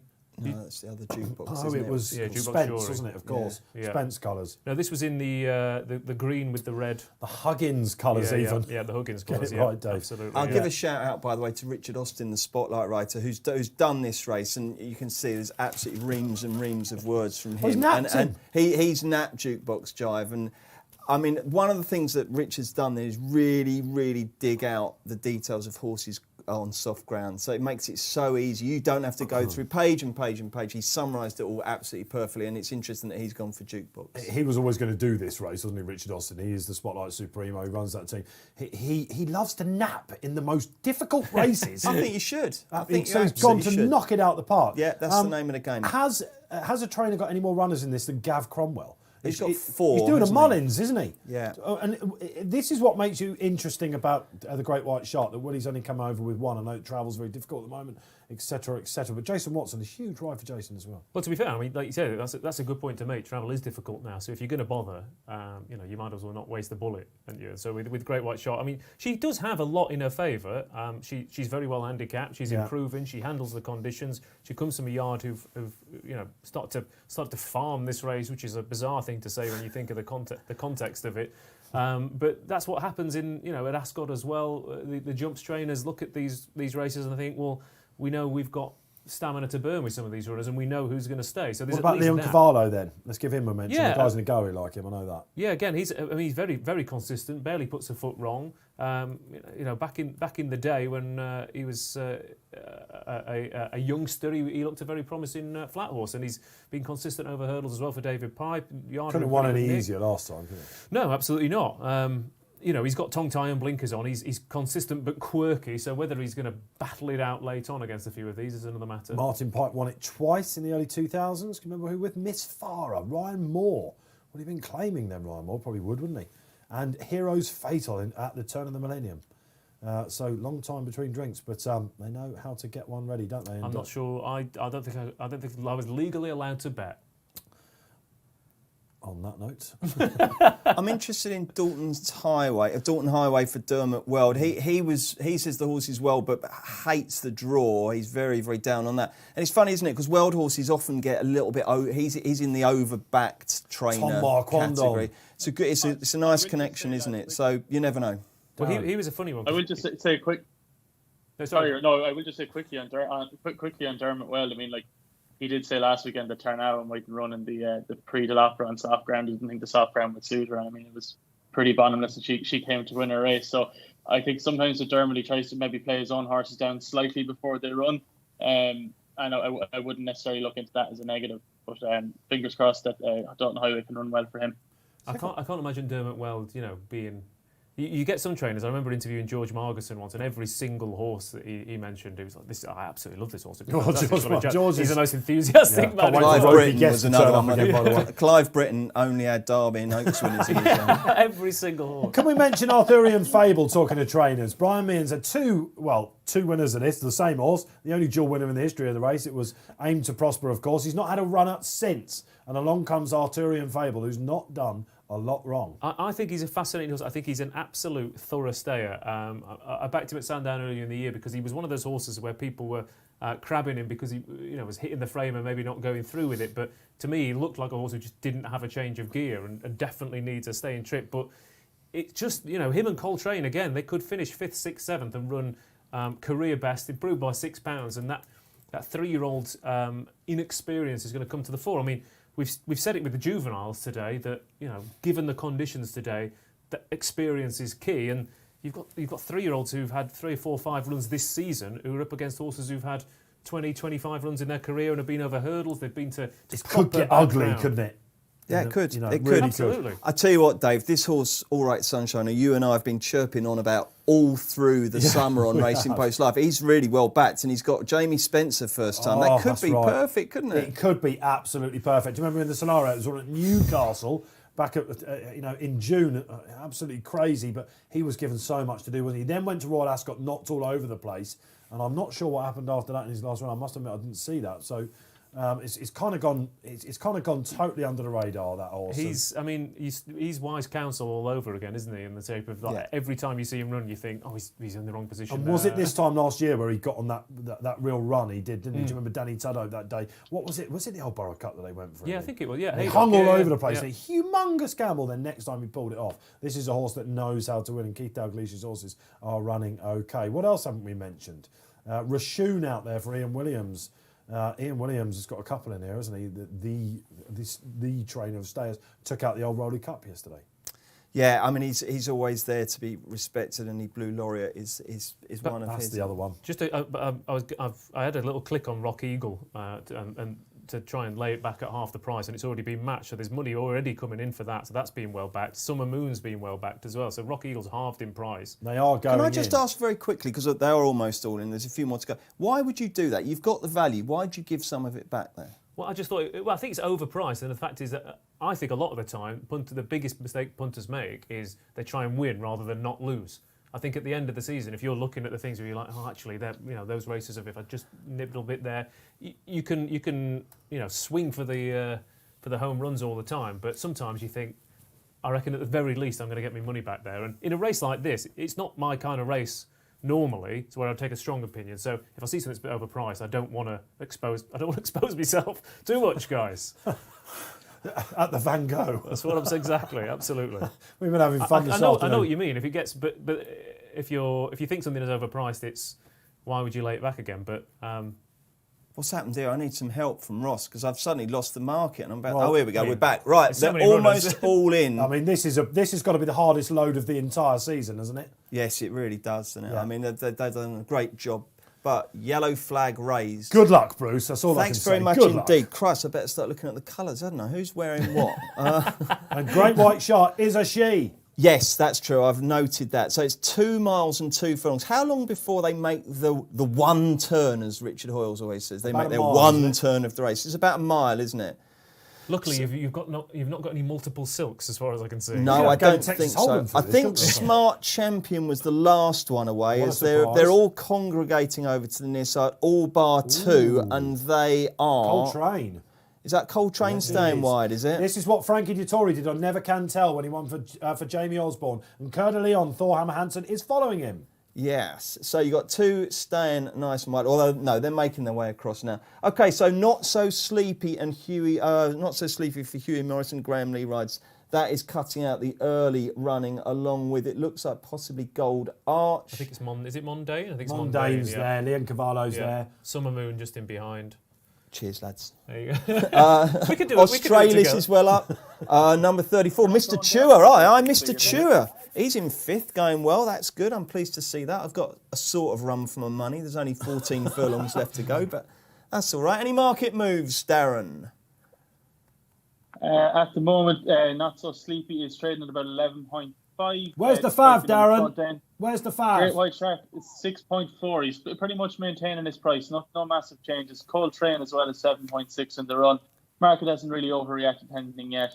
Great White Shark is now clipped into 6.0. So a bit early in the race. Yeah, no major market moves as of yet. I'm just celebrating the fact that the favourite is Grey. That is great news. And a nice she. And She's easy. gonna be yes, getting I know she's she gonna be is. getting a All right, complex. all right. Don't worry about that.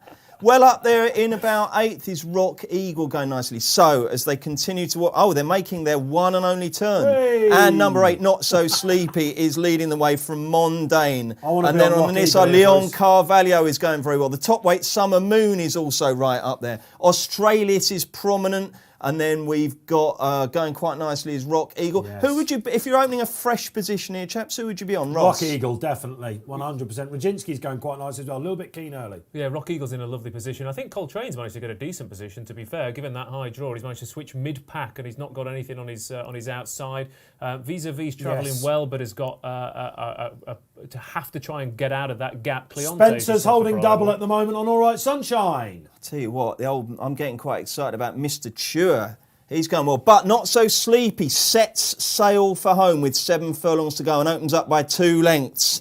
Following that move is Now they're getting Mondain at it. and Leon Carvalho and Summer Moon. And Mr. Chua tries to stick with them. Australis comes under a bit of ride, but he's hanging on in there. Going really well is Rock Eagle. Making ground up on the near side is number 12. That is Coeur de Leon. Gold's Also there. going well in the pink colours. Arthurian Fable. The favourite. Where's the Fav? Still well favourite's off back. the bridle. Favourite's Rashid way Diocletian. back. What price is Diocletian the coming into this Fav? now. Where's Rock- Coltrane? Someone find Coltrane. Coltrane. Coltrane's only 6, so he Coltrane must is be coming going well. into it Rock now. Eagle's Rock Eagle's absolutely absolutely swinging. flying. This is Summer Coltrane Moon making a swinging. move down the near side. Summer Moon is Wow. going really well. As Not So Summer Sleepy Moon begins to swinging. give way. Number 32 is Here comes the Takarango Fav. going really, really well.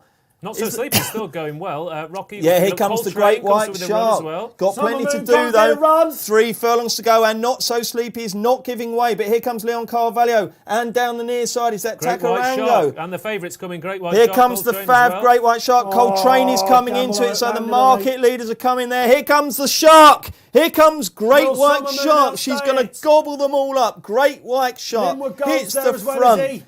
It's really Great difficult White to see. Shark. Summer Bruce's Moon as voice well. has gone. Summer Moon's gone really well, but this is all over. Willie Mullins wins it for the 3rd successive year with Great White Shark. Great White Shark beats Takarango, who might just get nutted for second, does on the line by Summer Moon. In behind them, you've got Not So Sleepy and a variety of other horses. But the favourite wins it. Blimey O'Reilly, he knows what he's doing, doesn't he? You lasted longer than I thought. Graham Rodway might even say that he's a genius, Willie Mullins. Absolutely. Well, the one thing that Graham did say, the art of training, is about placing your horses. And you would imagine that this has been circled on the calendar at Close Sutton for some time. Look beat, didn't she? She did. He did. What price did she get to? What price, She Darren? looked very much beat, lads. Yes, she hit a high of 55 in the run for a few quid there. 50 in the run, I think I've heard for a few quid. 48, 46 matched the whole way down. So She absolutely did look unbothered. She was well under the pump. Jason Watson did very well to get her to the front. Not so sleepy, said at bold sight. I thought he ran a huge race. We got our money, I suppose, for the place money. He hit a low of 6 in the run, which I'm surprised at. I thought he might have hit a little bit shorter. So I suppose he was headed a couple of times and just kind of hung on there. Coltrane never really got into it. Leon Cavallo ran a huge race. He hit as short as 5 in the run, which is about 4-1. So yeah, look, a lot of them came there with chances, but the favourite is ultimately well on top when she goes and wins her race. Another masterclass in training from Willie Mullins. It does just show that it is a skillful game at the end of the day. Yeah, and quite right. They're absolutely the right horse. Everything just went right this year, just clicking. There's a remarkable stat that I've seen here, and whoever's analysing this race, you want to be watching this. It's the same 4 stables that took out the 4 places last year. Wow. That's remarkable, isn't it? Because Tony Mullins had Party Playboy that was second. Well, I thought that was Linwood Gold the whole time. So we've basically got that's remarkable, actually, isn't it?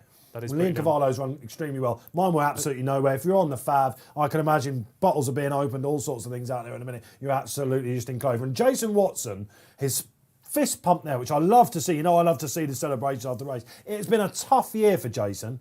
There's been lots of talk about whether he's still going to be in certain jobs and all that sort of thing. He was, if you remember when he was at Andrew Balding's, they thought he was going to be the next Frankie Ryan, that sort of calibre. It's been a tough year for him, quadrilateral, forgotten horses. Roger, it's been a quiet time. That's a huge leap of faith that Willie Mullins took there, and he has delivered in no uncertain terms. Great White Shark then. Kept it simple, did you out there? Hat-trick for Willie Mullins, 92 Fab. Beats last year's 3rd, Summer Moon, Takarengo. Tony Mullins, he knows how to train a stayer or two, doesn't he? Not so sleepy, 4th for the 2nd year running.